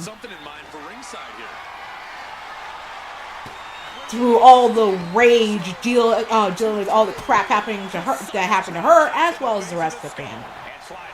So yeah. Stepping out of the ring here. Wrist clutch applied. Look at this. Ripcord slam.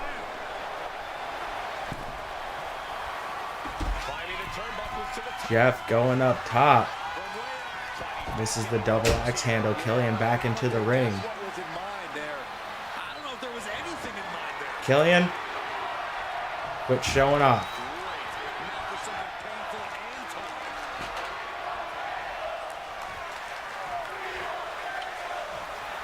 The steel ladder being used as a weapon.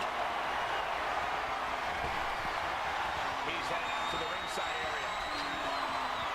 Getting back into the ring now. Ladder set up in the ring for some reason. Watch the quickness on this. Whipped over in a snap suplex. Suplex onto Jeff. Killian going outside. Grabs a hold of a kendo stick. Whacks Jeff across the head with it. I agree, Lita.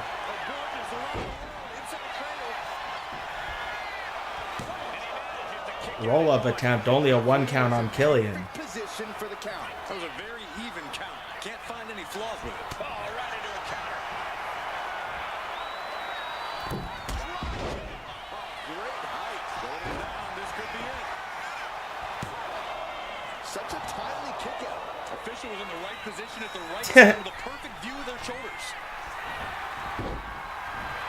Killian. A series of mounted strikes onto Jeff.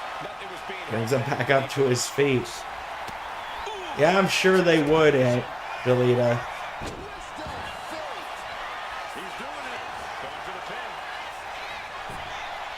Cover. Kick out. Good job by the ref, seeing the kick out right away. Give the ref credit. That's a fair count. Kick to the gut. Jeff has Killian up on his shoulders. Power bomb.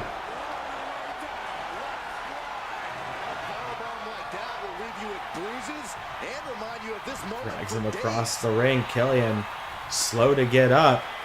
Wrapping the arms. Oh, what blows. Clubbing blows to the back of the neck by Jeff. Never had a chance to block any of those.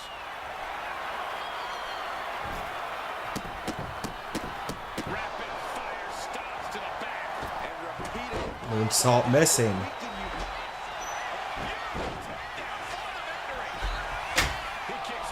God damn it, Emma. If Killian has to wear the chicken suit, can we call him Foghorn Leghorn because he's tall?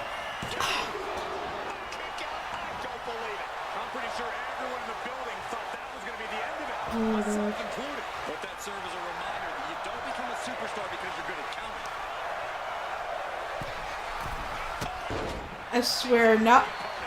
Damn it, Emma! Now you're making me think of Killian possibly talking to somebody like they're testing the limits of his medication. Well, I say, boy, I say, boy. I tell you what. He gets into the ring. Ew. stiff forearm to the head of Jeff by Killian. Cover. And okay, that count shows he's not bad at this ref thing. With this much at stake, and the officiating duties very seriously.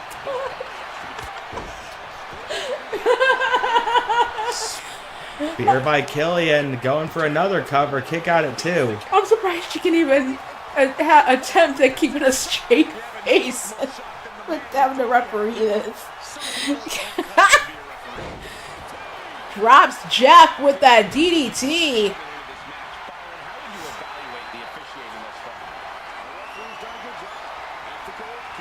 Out the back, chop block to the knee. He looks incessant.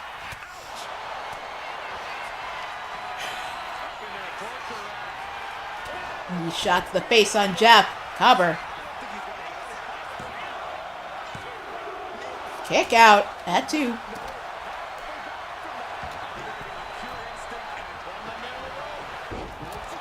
Killian missed with that splash.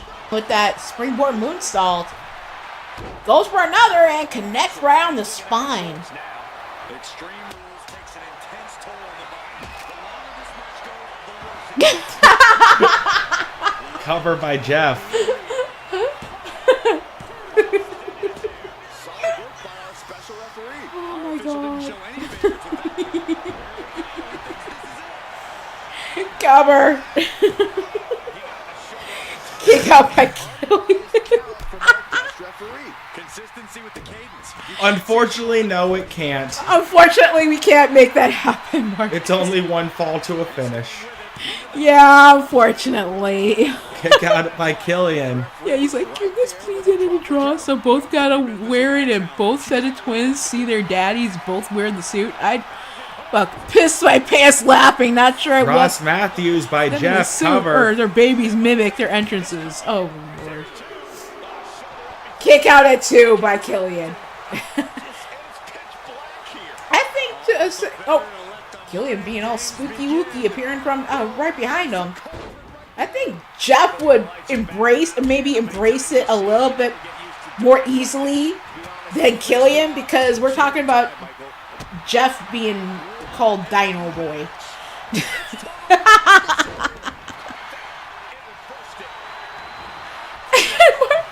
Marcus just admonished you.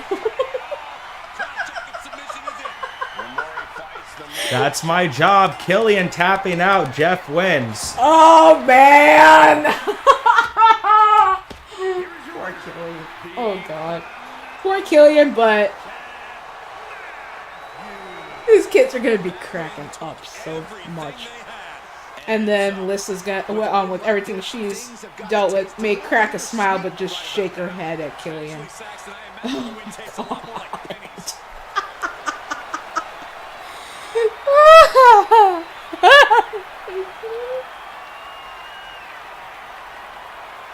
Killian, I know this may mess with your rap being all stoic and shit, but this is funny as fuck.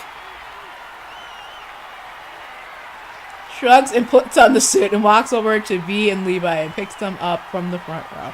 He's like, okay. Hey, the kids are gonna love it, so, okay.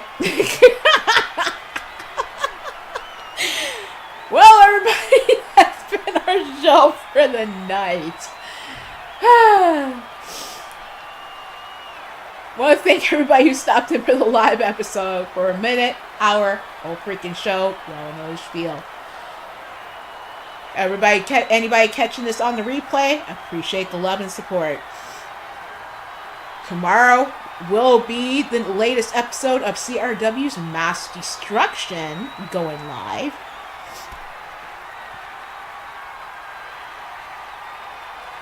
Oh no.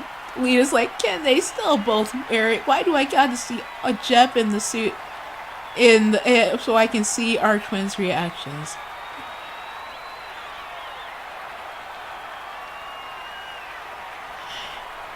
Atticus heading back to the hospital with Lissa to check in on Rose to Gaia.